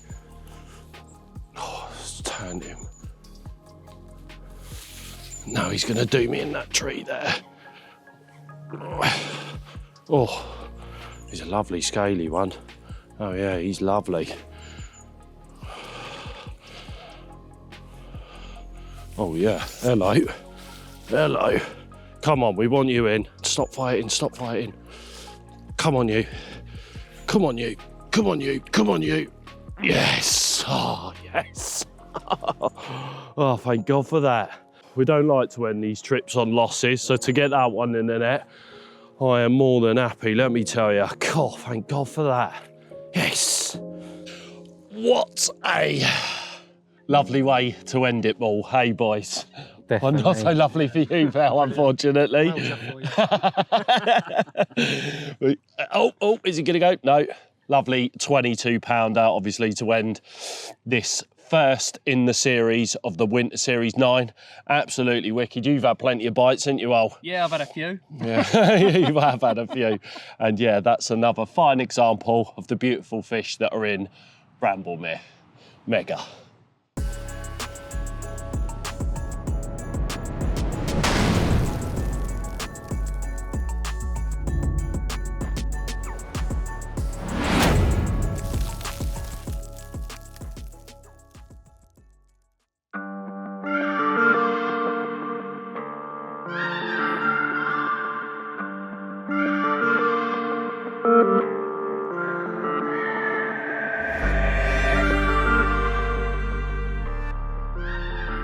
Welcome along to the third and final part of the Winter Series, and we are at Cromwell Lake this time. So for all of you northerners, we finally come up north, even though some of you say this isn't north enough for you, it's more than north enough for me.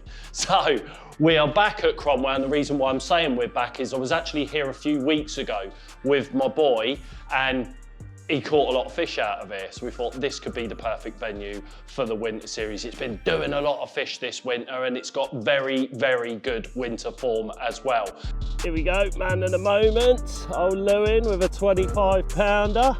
Absolute belter, well done, mate. And he's got himself a PB yet, so that is absolutely wicked. Right, let's get your 30-pounder out, shall we? Well done, mate, well done. New PB for Lewin, £30, 14 ounces. What are you saying, Lewin? Pretty baffled, to be honest. Pretty baffled. Here we go. Got to save the muscles. You know? All right. Okay, right, here we go. Get your hands under him. All right. Okay. That's it. That's it. I'm not. Easy, you'll be fine, you'll be fine. Right, ready? Yeah. Up you get. That's it. You all right? Oh, you all right? Go on then, right. Have a look at that. £32, another PB for Lewin. 32 pounder, unbelievable. What a fish, mate. Well done, well done. Incredible. Now, unfortunately, I am here on my own. We haven't got Bart here or Olly. They're doing other things and couldn't make this trip. So, we are luckily enough to be back in the peg that my boy did very well from as well, which is peg 2. Now the wind out there is absolutely atrocious, a bit like what it was when we were last here as well, but it's nice and mild at the minute. We're in the middle of February, and as far as February weather goes, you couldn't ask for better conditions. So without further ado, I'm gonna get my kit round to the swim. Unfortunately, I've got here a little bit later than expected because this morning, Nicky Mills caught himself a £63, 14 ounce, fully scaled mirror. And yeah, I had to divert from coming up here, went and gone and filmed that this morning. And yeah, an incredible carp, absolutely incredible. And well done, Nicky, for that capture. So enough about everyone else's captures. Let's go and get myself one.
As is always with the winter series, the darkness is upon us before you even know it. And I was lucky enough to get 3 rods out just before it got dark. And a little bit of bad news, I can't actually fish the area that my son did well in this swim. He's never gonna let me down if I don't catch more than 11, I think he had in one day from here. So I've got it all against me at the minute. Now, the wind, rain and weather was horrendous earlier on. We didn't get a lot of filming done, and I sort of had a mindset of what I was gonna do the minute that I got into this swim. I was actually gonna find an area out in front of the swim by casting and then use the boat in the area that my son had done well from. And reasons being is that you're fishing up to a snaggy area there.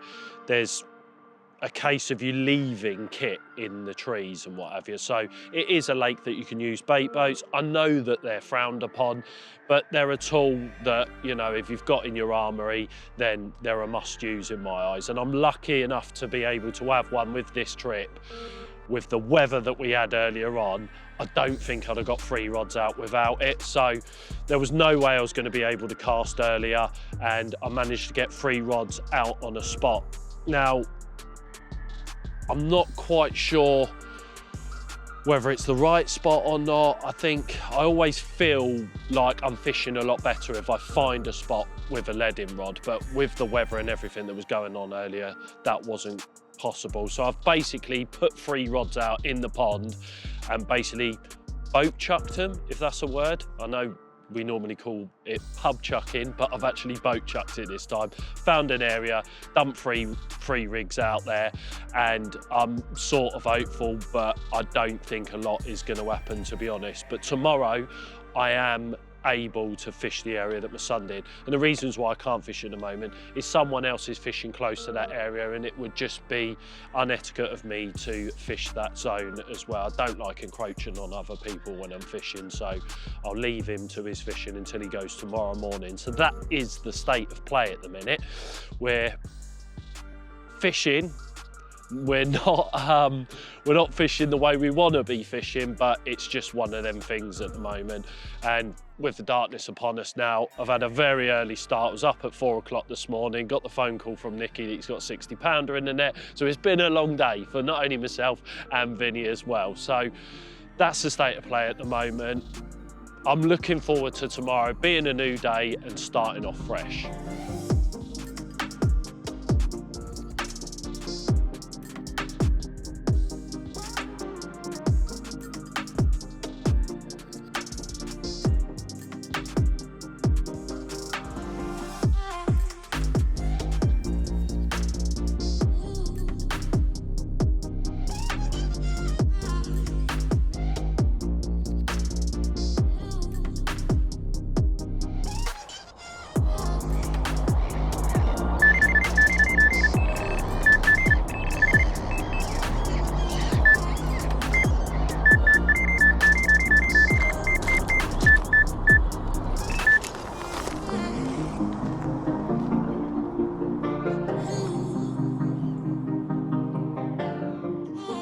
Well, good morning, and as you can see, it's a lovely morning it is.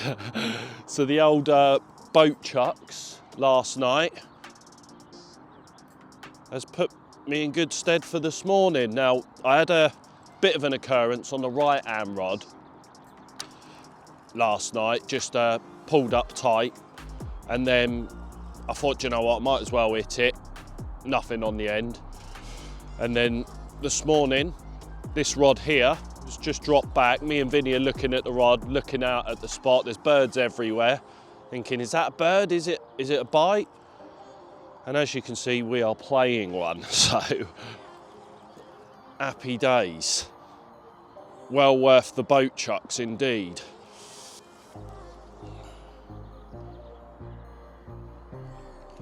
A nickel common there. Great, I can't reel. No, don't start fighting like this now.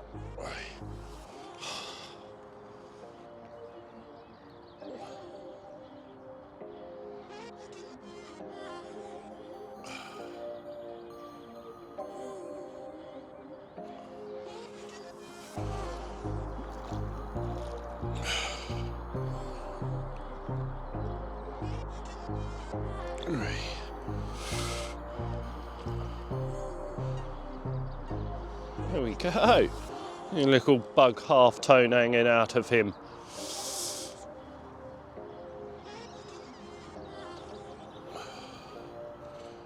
There he comes, little chunky common. Yes. Lovely jubbly. Nice start to the day. Beautiful. He's about £3.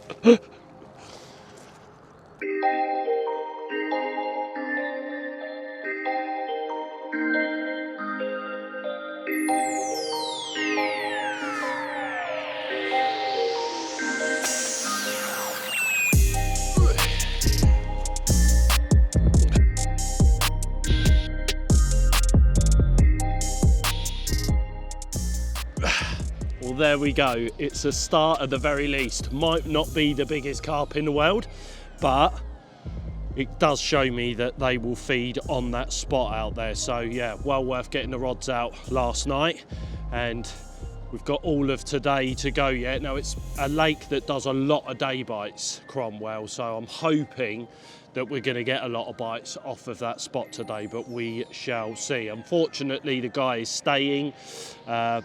that is fishing the area that Lewin had all them bites from, but it's one of them things, I guess.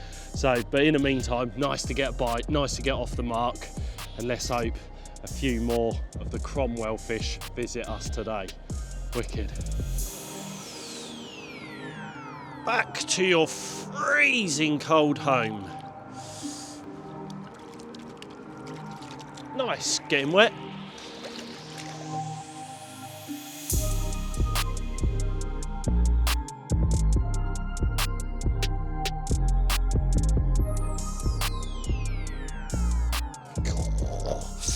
It's bloody cold. God, it's freezing today. Yeah, my hands are freezing.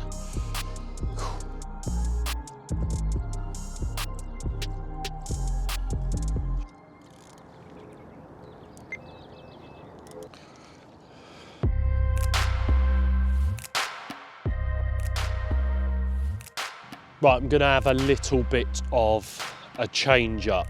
Now, not with the spot or anything, because obviously I've had a bite off of that spot, but what I did notice when I reeled that fish in was that there was a lot of this out there, which is obviously low-lying silkweed. Now, I'm using a semi-stiff hook link out there at the moment. I just don't think the rigs are presenting the way that I want them to, so I've tied myself up a couple of supple braided hook link rigs. So basically the Ronnie rig still, so I'm going to stick with the Ronnie rig, but obviously I've changed the material to a supple braid, something that I'd normally use in PVA bags. Now, I don't like casting these out, so because I've got the boat, it is perfect for dropping a supple braid out there. So a little bit of a change up, little bit of a tweak, just so that that rig sits a little bit better over this low-lying weed that's out there.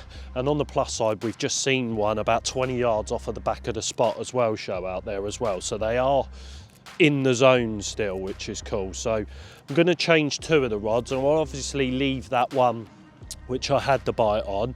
Maybe there's a little bit of an area there where the low-lying weed isn't, you know, sort of on that side of the spot. So I'll leave that one, but I'll change two of them, I think, over to this supple braid and just see if that little bit of a change gets us a bite.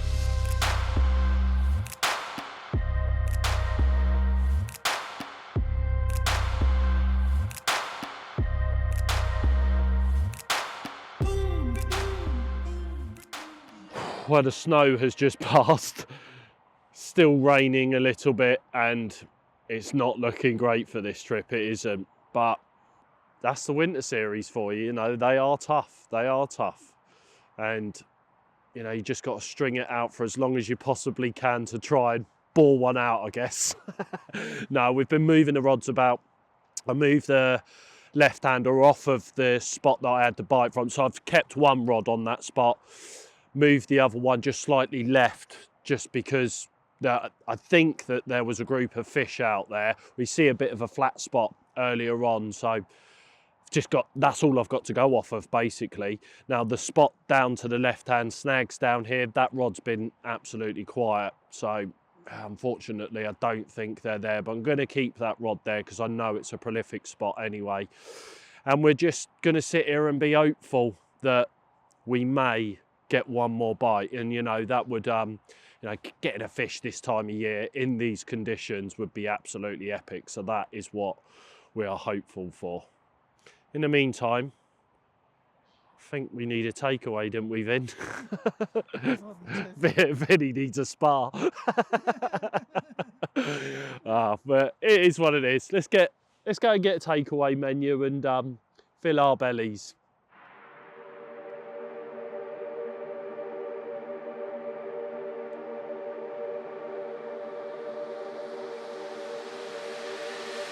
Well,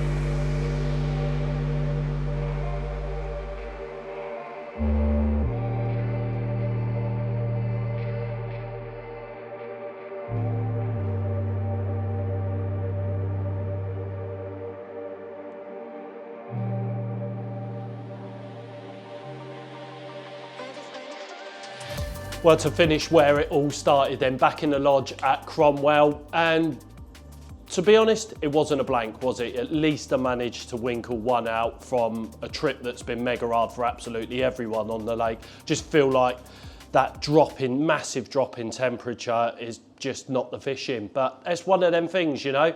It's a nice having a little bit of an insight, obviously my little and catching all of them fish, and not only that, obviously Nicky having that 60 or near 64 pound fully, so you know you can't ask for better than that in the winter months. So that's it for this trip, and we will see you on the next one.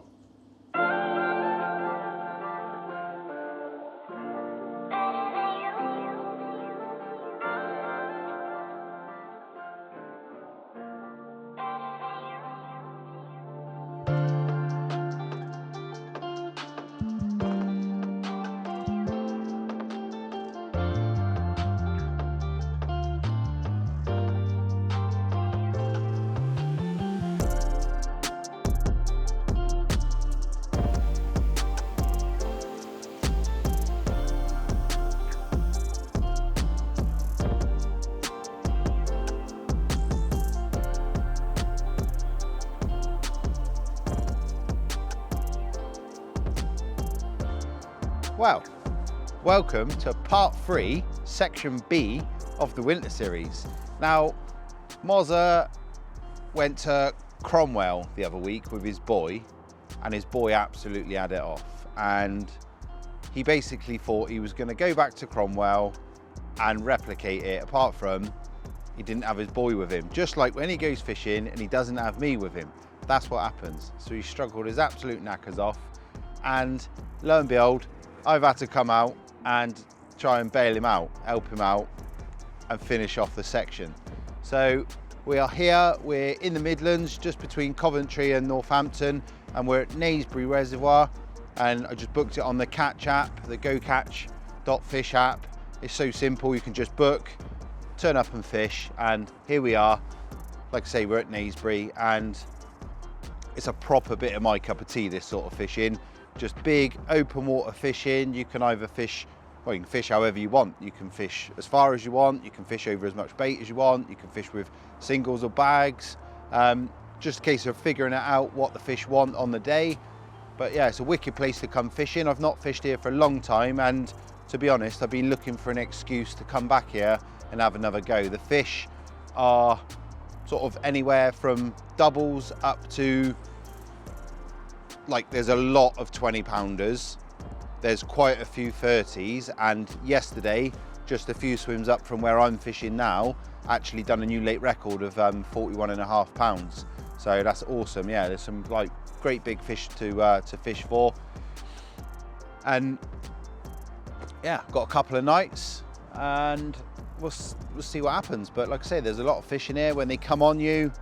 I mean, we're still in the winter, it's fairly mild at the moment, so I'm hoping that the fish are quite active. The only one thing that I've got in the back of my mind is just the volume of water that's in the reservoir at the moment. It's actually flooding, it's coming off, like, it's mild, but by gosh have we had some rain in the last sort of couple of 3 weeks. It has just been absolutely relentless, and the overflow in the corner, there is some serious amount of water coming in the reservoir and going out the reservoir. It's horrific. There's a massive body of water, so obviously it gives the fish plenty of water to swim around in. And yeah, you know what carp are like, they're quite nosy things. You don't know whether they're going to be sat out in the middle of the pond sulking, or whether they're going to be having a mooch round in the corners where all the water's coming in and it's all coloured up and stirred up. You just don't know. But yeah, I'm in the swim, I'm in peg 28 I believe, and I've started off just by lobbing a few solid bags out. I think it's a great tactic, certainly on a reservoir like this. So I've got 3 rods out, we've been fishing probably 20 minutes. I got 3 rods just on bags, just lobbed out. The guys caught along here last night, so I'm yeah, fairly hopeful. The rain stopped. Life is good. We've got the rods out, we're fishing.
I've been fishing these bags for a little while now, nothing's happened.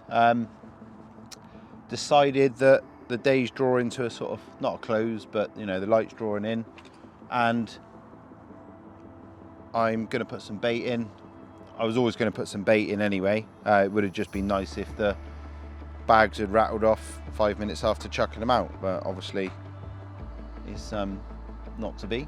So I've set about putting a bit of grub in for the night.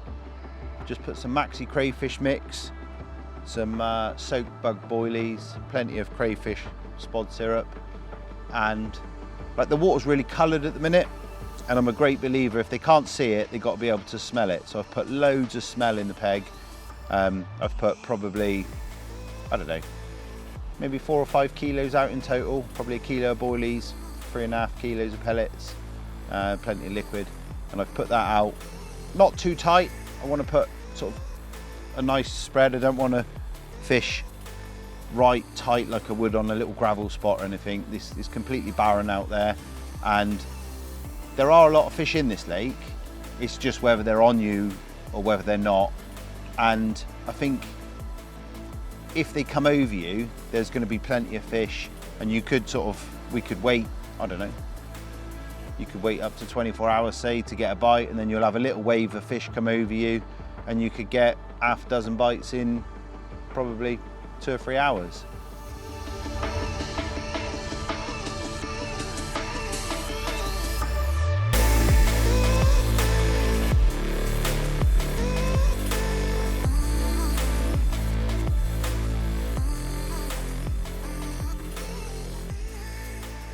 I've decided that I'm going to leave one rod on a solid bag. So it's a pretty solid tactic.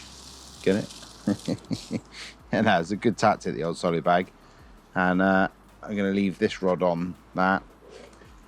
Have the other two on the leg clip arrangement with those little wafty hook baits, little bug food wafter, and then I got a pink peril on one and a raspberry on the other. So that lovely sort of like deep red colour. And yeah, I'm going to chuck this rod out first because I'm only putting the one rod on the solid bag over the bait. I'm going to chuck this rod out first, so wherever it sort of like lands, it lands, and then I'll chuck the two sort of leg clips around it because I can recast them if I need to, if it lands on top of the other one.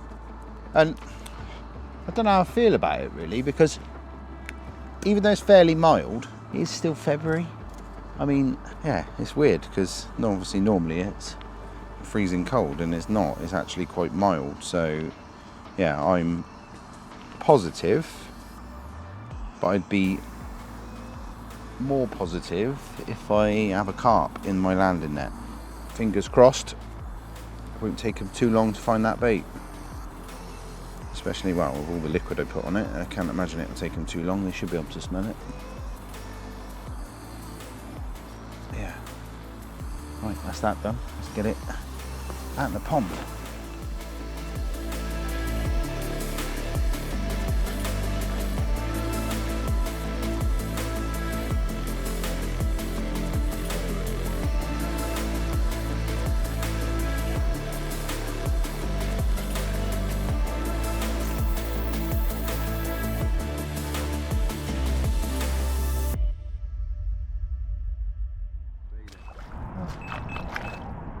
Oh, That's the bag rod.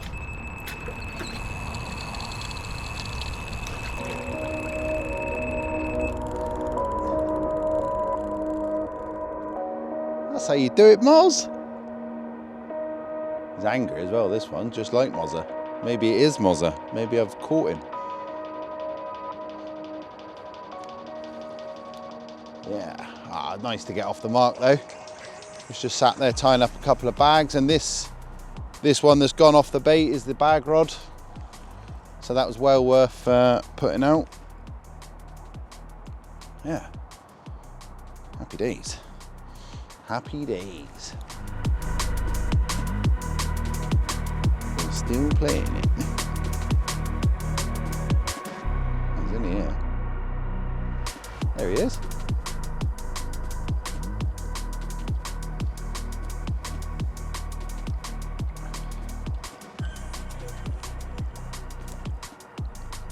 Ah, yes.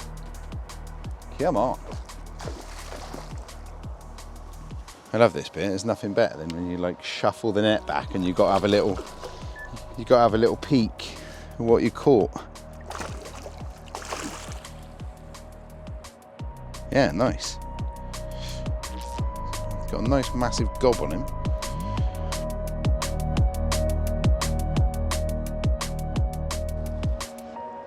He's got a big mouth, hasn't he? Get Hoover.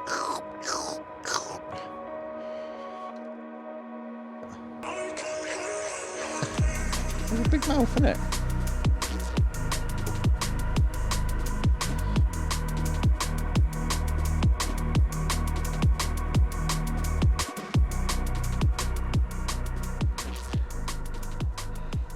The first one. Didn't bother inviting Olly Sanders on this trip, because he's been catching them all the last few trips, so I've decided to come on my own. No Mozza, no Olly, so I can catch a few this time.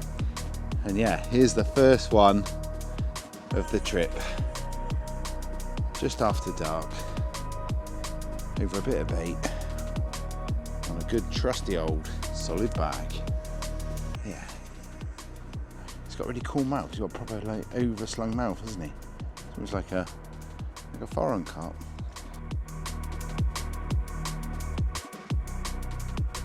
With this one, good opener to this winter series. Thump that rod back onto the spot and get a bit of grub on the go, I think. Yeah, well earned. Happy days, let's get back. You're in, Bart. Got a bite. Waxman's on.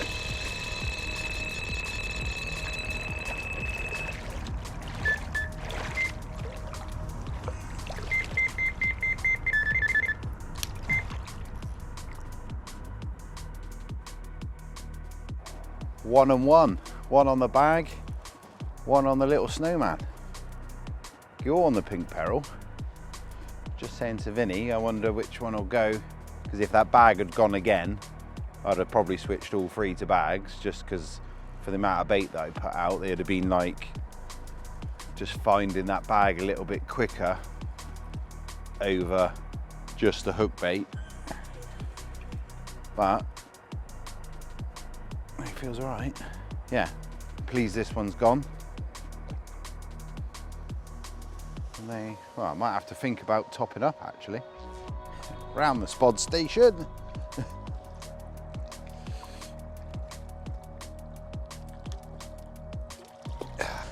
Yeah, Get in. Number 2. Come on. That's absolutely nailed. That just popped out.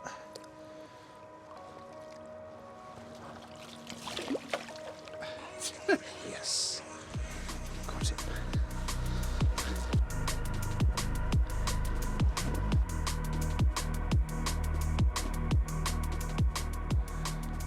Got a nice shape to them all, weren't they?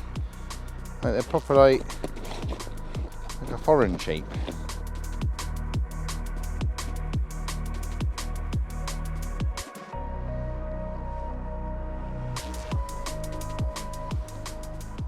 Yeah, this one rattled off on the wafter.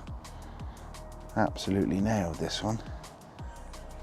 But yeah, number 2. I had a funny feeling if, you know, after that first one, I thought they've either rocked up and yeah, they're on the munch. But they don't feel cold, these fish. They feel, yeah, they feel just the sort of same temperature as the air temperature. They don't feel cold at all. So you can see why they're on the feed. I'd imagine that water will be up around sort of 10 degrees. And they're on the prowl for a bit of grub. And they certainly found it in peg 28. Come on. Yeah. Get a few snaps, get this one back. Lovely. Cracking start, absolutely made up. Wicked.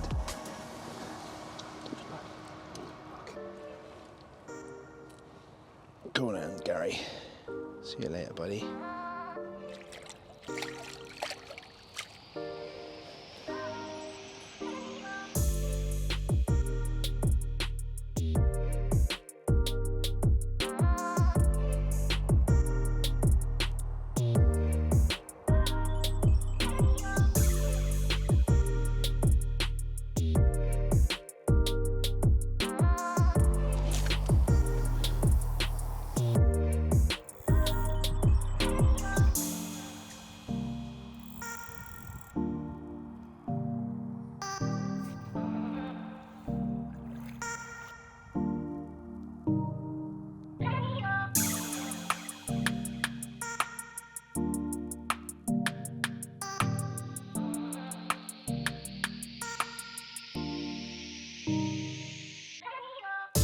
I'm not quite sure what this tea is, because I did get a little spaghetti bolognese.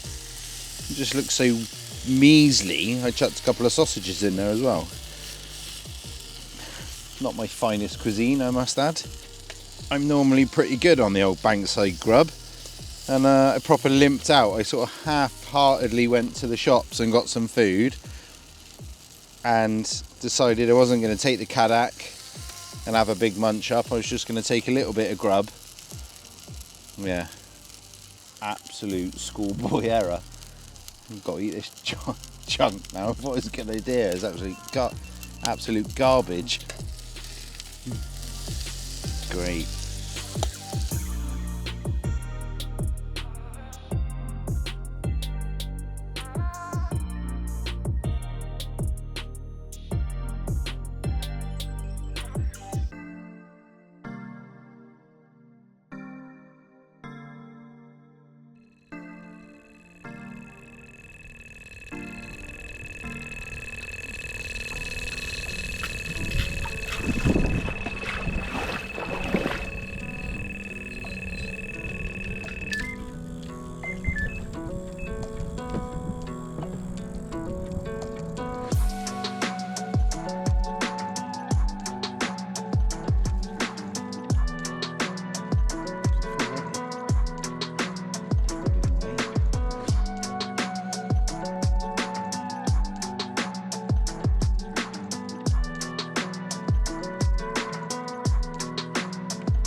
just under, well, I didn't actually see it, but I think it was just under 29, or just over 28 and a half, whichever way you want to look at it. Yeah, long fish though. Felt a better fish right from when I picked the rod up. I could feel it wallowing about. Yeah, what a cracking night's fishing so far. Literally just got in the sleeping bag. We'll turn the lights out, and then it was like dee dee dee dee dee, and off it went in textbook fashion. But yeah, really long fighting machine.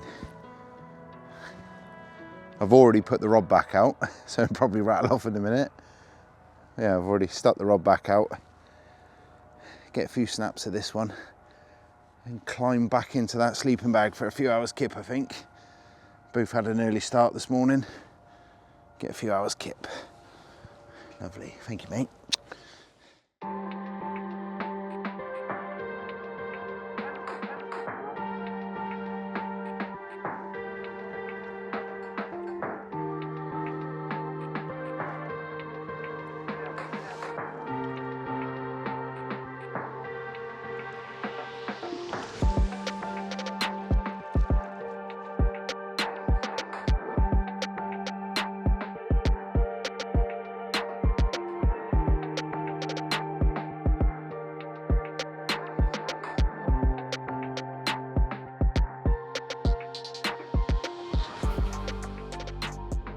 Good morning. Turned out to be a pretty good night in the end. Yeah, had another one that I put straight back, and just before light, I got one to get out in a minute. It's not long been light now, and a couple of me rods where the wind had spun. A couple of me rods were just off the side of me bait, so I'm going to get some fresh bags on, get them back plumb on where I spotted up, and drum a few spods over the top. So yeah, a good night on the tools. Just shows the power of having that, you know, and time again, these big lakes like this, the feature is your bait. And if they, you know, certainly on coloured lakes with all the water we've had, how coloured this lake is, if they can't see it, they've got to be able to smell it. And yeah, so our change from just fishing, you know, we were fishing pretty much in the same area, just with a couple of solid bags to start with, and never had a bite for, like, you know, a few hours. Put that bait in, and it was just like a blooming beacon, and they descended to the area. They just come from, you know, within a couple of hours we had a bite over all of that bait. So it just shows the importance of really thinking about how, you know, how you're fishing. Doesn't matter where you go, don't ever take it for granted, because, you know, this lake can seem fairly easy at times, you know, but you still got to get the tactic right. So always think about what you're up to. But yeah, I'm going to get these rods back on the dance floor, as they say.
This is the cheeky chap from just before light. Yeah, to top off a pretty cool night's fishing. Happy days. This one is absolutely churning bait out all over the mat. So it just goes to show that they're having a proper feed up. Talking of which, I've actually more or less run out of bait now, so I'm going to pop back to the van, get a little bit more bait. And we didn't catch here yesterday in the afternoon, just lobbing bags out. But it seems like the fish come down through the night. We've sort of got in on that and got the action through the night, and there was a chap at the end, a few pegs up. He caught well yesterday during the day. He had 5 or 6 fish up there. So I might walk up there, seems I've got so many bags tied. I might walk up there if nothing happens by midday, lob a few bags out just for a daytime bite, and then get back down here for the second night. Yeah, sounds like a plan. Go on then, boy. Off you go. I'm going to get a bit more food out there for you in a minute. Happy days.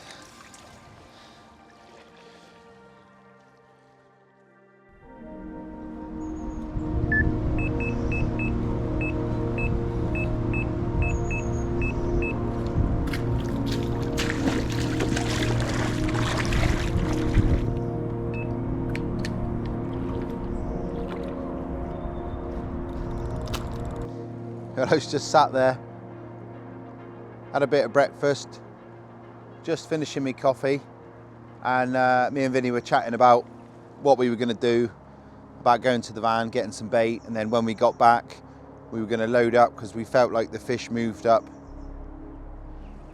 there.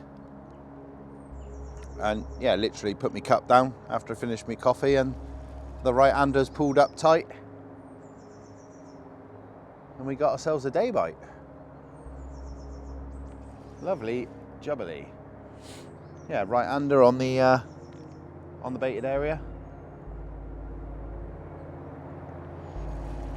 Nice, very, very nice.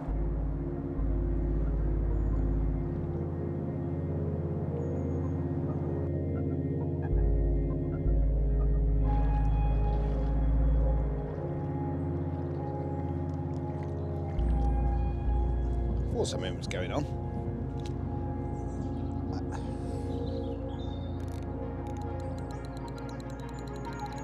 It's come round there and gone under my lines. New Naseby record this then. It's a great bit of fishing though. I absolutely adore this sort of fishing. It reminds me of like when we used to fish Chard Reservoir down in Somerset. When me and Mozza went there last year. But yeah, just wading out amongst the trees, tanking in bait, rods ripping off all night. Great bit of fishing. And I quite like sort of how the swims are here as well. Like up on this side bank, just proper like natural. Just feels like you're proper fishing. Bit of mud, but it is the winter. It's dead easy as well to get booked on. You can just download that Catch app, make sure you've created an account, make sure you're logged in. Get on.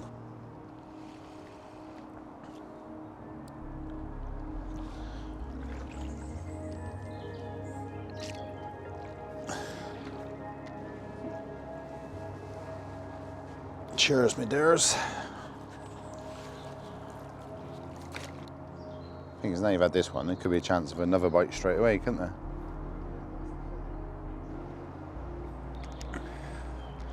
Quality bit of fishing.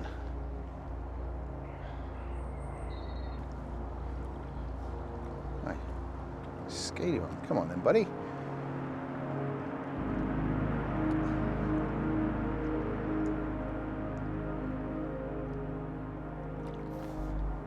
Lovely. He's a nice scaly one. What a great bit of fishing, just fishing away in February, catching loads of 20s. Yeah, happy days. And the fishing's like mega simple as well. It's really nice, simple approach, just effective. Yeah, lovely, lovely bit of fishing.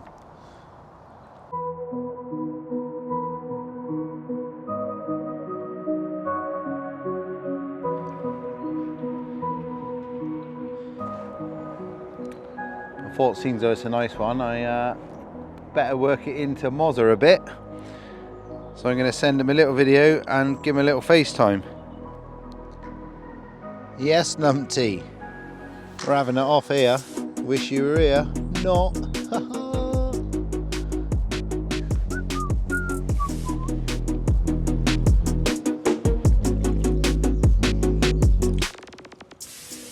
Right, here's this nice scaly one.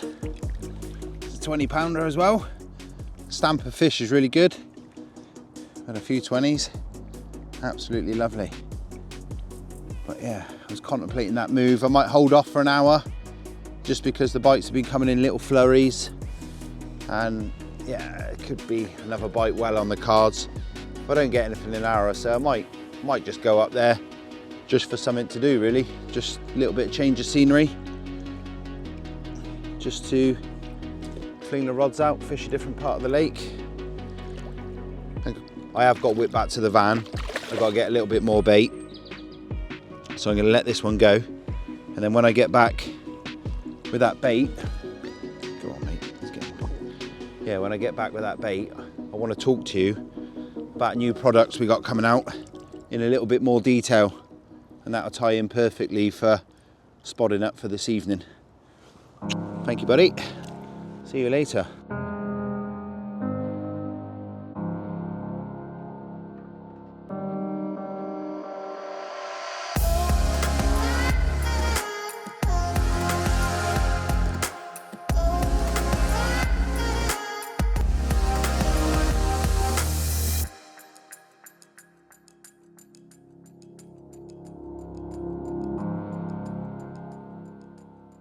Well, I've just walked up to this top platform, been back to the van, got all my stuff for tonight, ran out of milk, which can't happen. So I got some more milk out the van, got some bait up round, so we're all set down there, ready for this evening. And yeah, a lad caught a few in here yesterday day.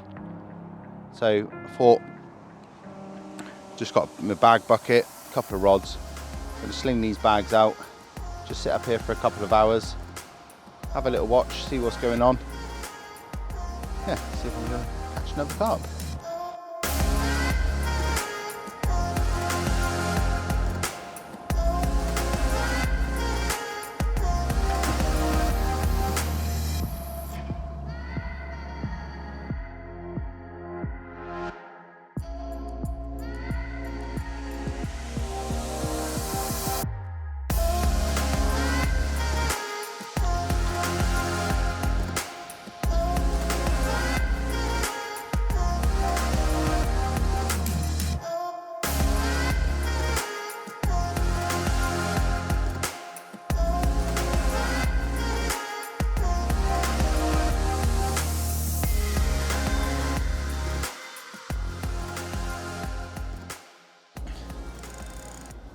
Well,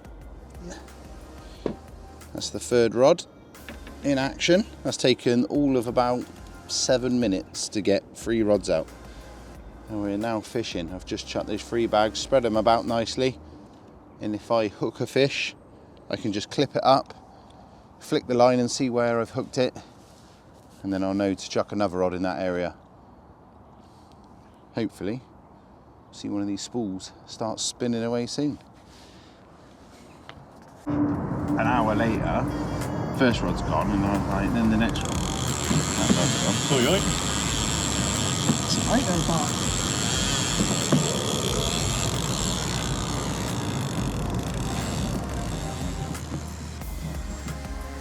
I was just contemplating a rechuck. Been fishing almost an hour, and I was just going to sort of search around with some bags, recast a little bit more regular. And James just popped round to see how we're getting on, and the middle rod that's led on the boards just spooled off, and we're into our first one up here after an hour. Yeah, nice. Only flicked it about 70 yards, just on a bag. We're into a fish.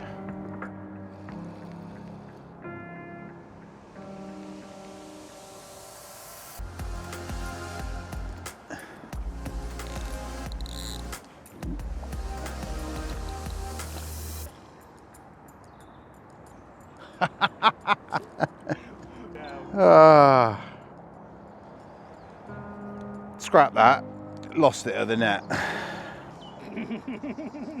Absolute amateur. No. Literally, it's just about to go in the net, it's just gone. Bart, do you want me to text Moz? No. He'd be happy. Don't tell him. Mate, that was How good. much is it worth? That was a good fish. Was it? Yeah.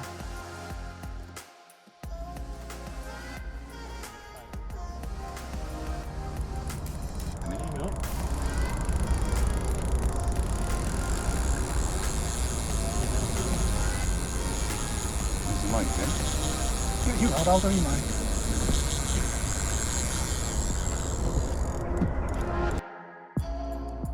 After that absolute shocker of losing that one. That was a good fish I lost. I'm still a bit peeved at that.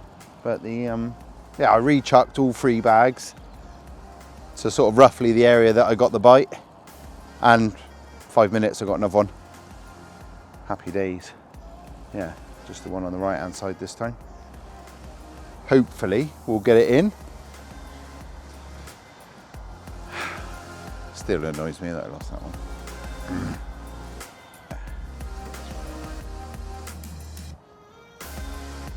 Come on, baby.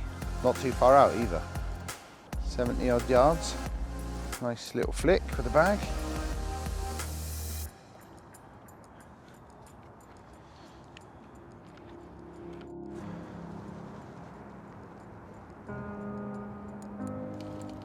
You stay away from that leg of that platform, mate.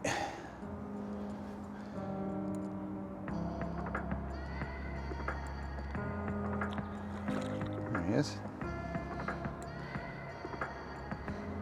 Come on.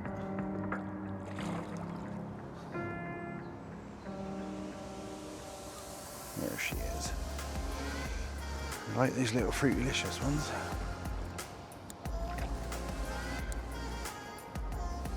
And we're in. I've actually landed this one. Yeah, 2 bites in about an hour and 10 minutes. Nice. There's that second bite. Nice to get one in. Still a bit gutted I lost that first one. That was a good fish, that, a good 20 pounder. But nonetheless, we got this one in shortly after. Really worth just sort of coming up here. Just, we've only been here maybe an hour and a half in total now. A couple of bites. So well worth coming up. I'm gonna slip this one back, get my gear up, and we've got about an hour and a half of light left. So you're gonna get back down, get the rods back out on the spot, maybe top up with a little bit of bait. Yeah, but nice little change of scenery. Come up, catch a few more carp. Power those bags, a little bit of smell in there. Lovely jubbly, job's a good one.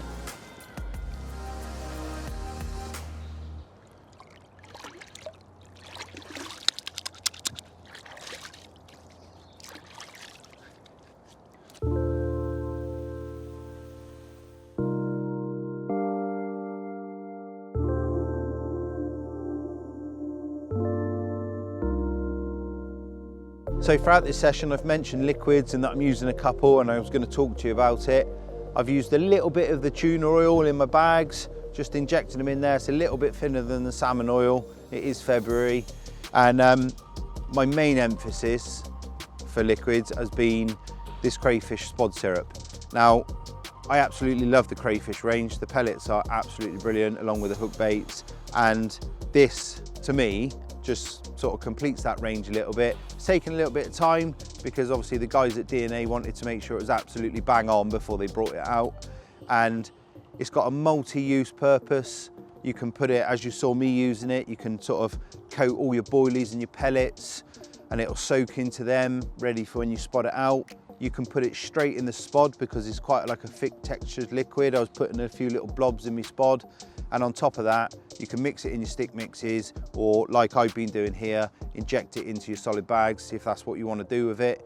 But yeah, it's got a really nice pungent smell. It's full of attractors and aminos and all the little fancy bits that make it attractive to the carp. And yeah, for me, it's an instant addition if you like sort of heavy bait fishing with pellets and boilies. One thing I do like about the spod syrups is the way that it applies itself to the lake. Now you can dilute it in a bucket with some water, like if you're say soaking boilies, and it will go a lot thinner. But in the form I like putting it in, either in the spod or neat straight on the pellets and boilies, it'll actually go down to the bottom. It doesn't just disperse on the way down, it'll go down to the bottom and almost stain the bottom, releasing off those attractors. And then when the fish come in your peg, when they start nudging it around and feeding, it just creates a cloud, like, you know, it starts just nudging around, moving around, just stimulating those fish into feeding that little bit harder. So for me, yeah, it's a winner all day long.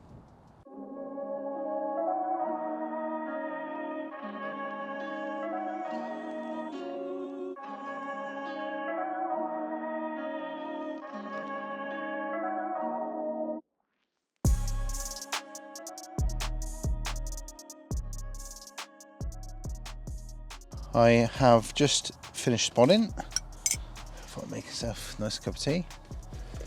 Had a bit of grub. Yeah, just waiting for the fish to turn up again like they did last night. Not too sure. I mean, don't know if I've put a bit too much bait out tonight or not. I've not really got anything to lose. I've caught plenty of fish, so I put a bit of grub in. And we're a long way from the car park, so I thought I'm not carrying it back, so it's gone out in the pond. Yeah, hopefully we'll get a few. I'm looking forward to seeing. I think a bit like last night, after seeing what happened last night, if one turns up, there's definitely going to be more. I don't think it's going to be a case of getting like one bite. It's definitely going to be like, if they do come, there's going to be a little wave of fish. But yeah, other than that, there's not really a lot to report. Got the rods out all sweet. Went out, chucked three bags over the bait tonight. And literally all three went absolutely bang on over the food. So it's a case of in the lap of the carp now. Wait for them to turn up. I'm going to sit here, drink my cup of tea, and yeah, I'll either see you through the night or first thing in the morning after a good snooze.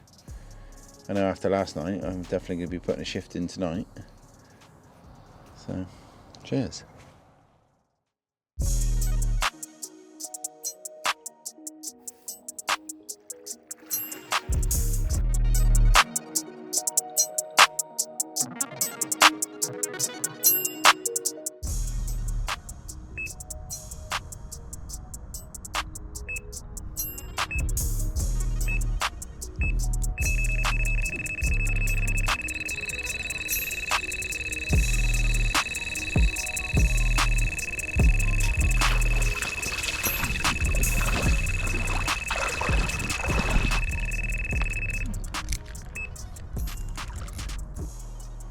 I don't know how long that's been, probably an hour or so. The old left-handers burst into life. Feels decent as well. But yeah, it's a bit colder tonight. Nice to get a bite though. Didn't know how long it was going to take. I thought it might take a little bit longer to get a bite. Put a fair bit of grub out. Well, it's not taking that long. Straight on it. It's great, this sort of fishing. Oh, I love it. wicked bit of bait fishing.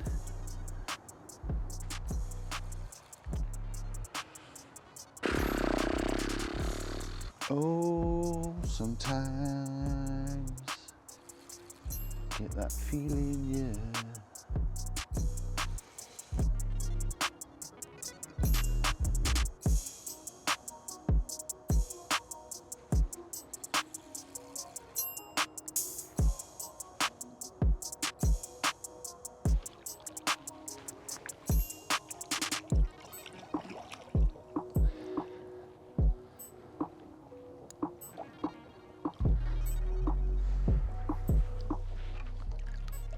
Chunky mirror. Mirror, mirror on the wall. It's not far off £30. Probably about £17 off of £30.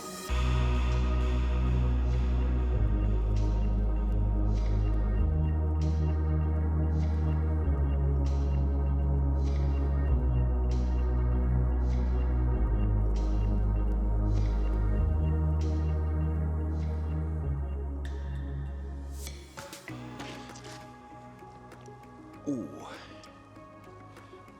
There we go. The first one of the evening on the second night. Chunky little fish, this one. Packing some muscle. Yeah. Good times. Nice to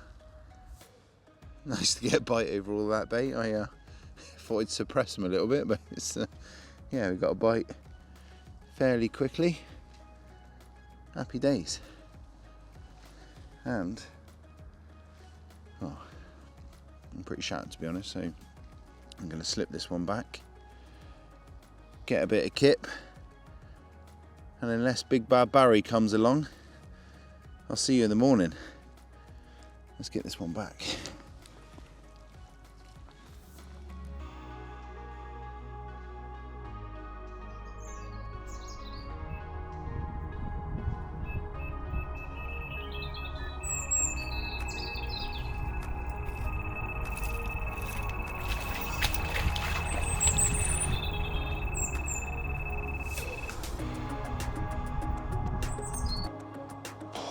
Chilly. Had a few through the night last night, and I was absolutely zonkoed just then. The left-hander's peeled off. Yeah. Whoa, it's fresh. It's definitely got a lot colder. That wind. The wind's been pretty good actually where we've been. Like, if that had been in our face or coming towards us in any direction, that'd have been a bit uncomfortable, I think. But it's been kind of off our shoulder the whole time, which has been, yeah, quite comfortable. Which is nice. You've got to be comfortable this time of year. Yeah. Ideal.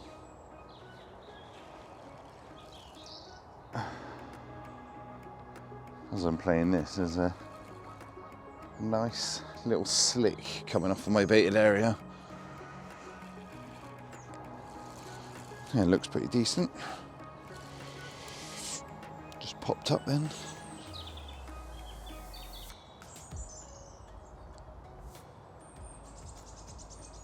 God, that wind is chilling.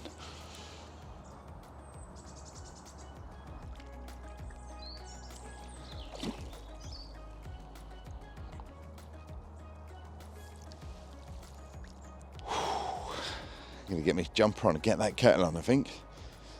Then we'll get this one out and have a look.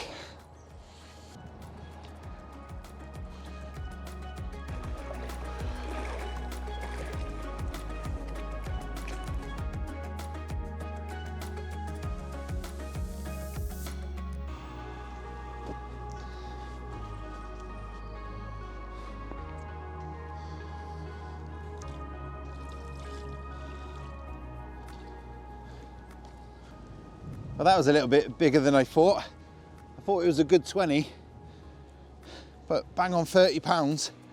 I'm well happy with that.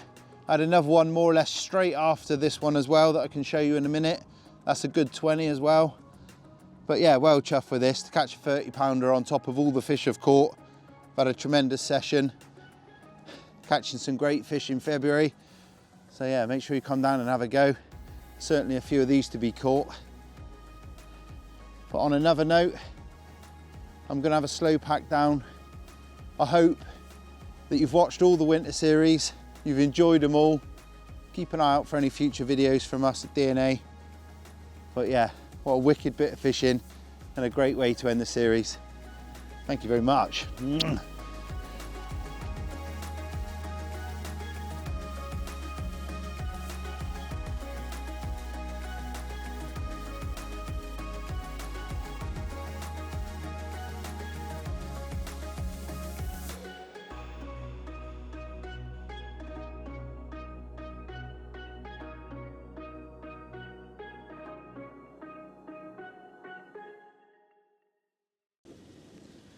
Bum, bum, bum-ba-dee-bum. Bomb.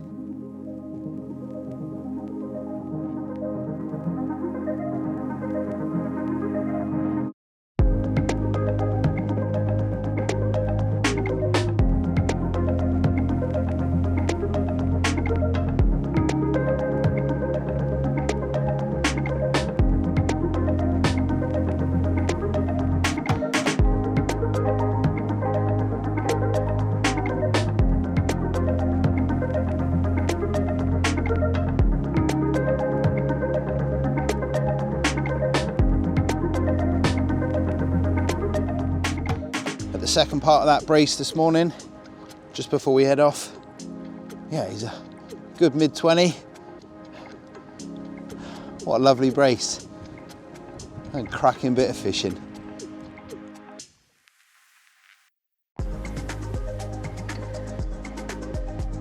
Absolutely mental for February. What a good average of fish we've had. See you later, mate.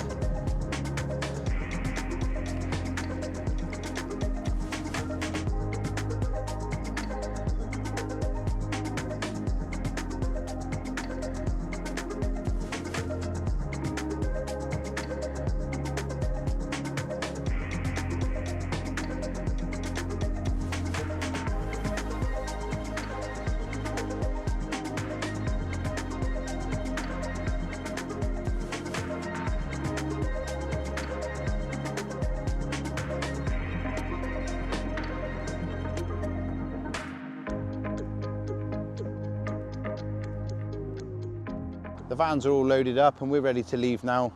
Chatting to James yesterday, he was saying like what work he's doing around the fishery, so we thought we'd just have a quick wander up into the bay just to see the swims that he's been repairing and sorting out, ready for this coming season. And yeah, they look great. I mean, we've had an absolute blinder of a trip. You know, our average size of fish, I think we've caught 75% of our fish have been over 20 pound. And up to 30 pound.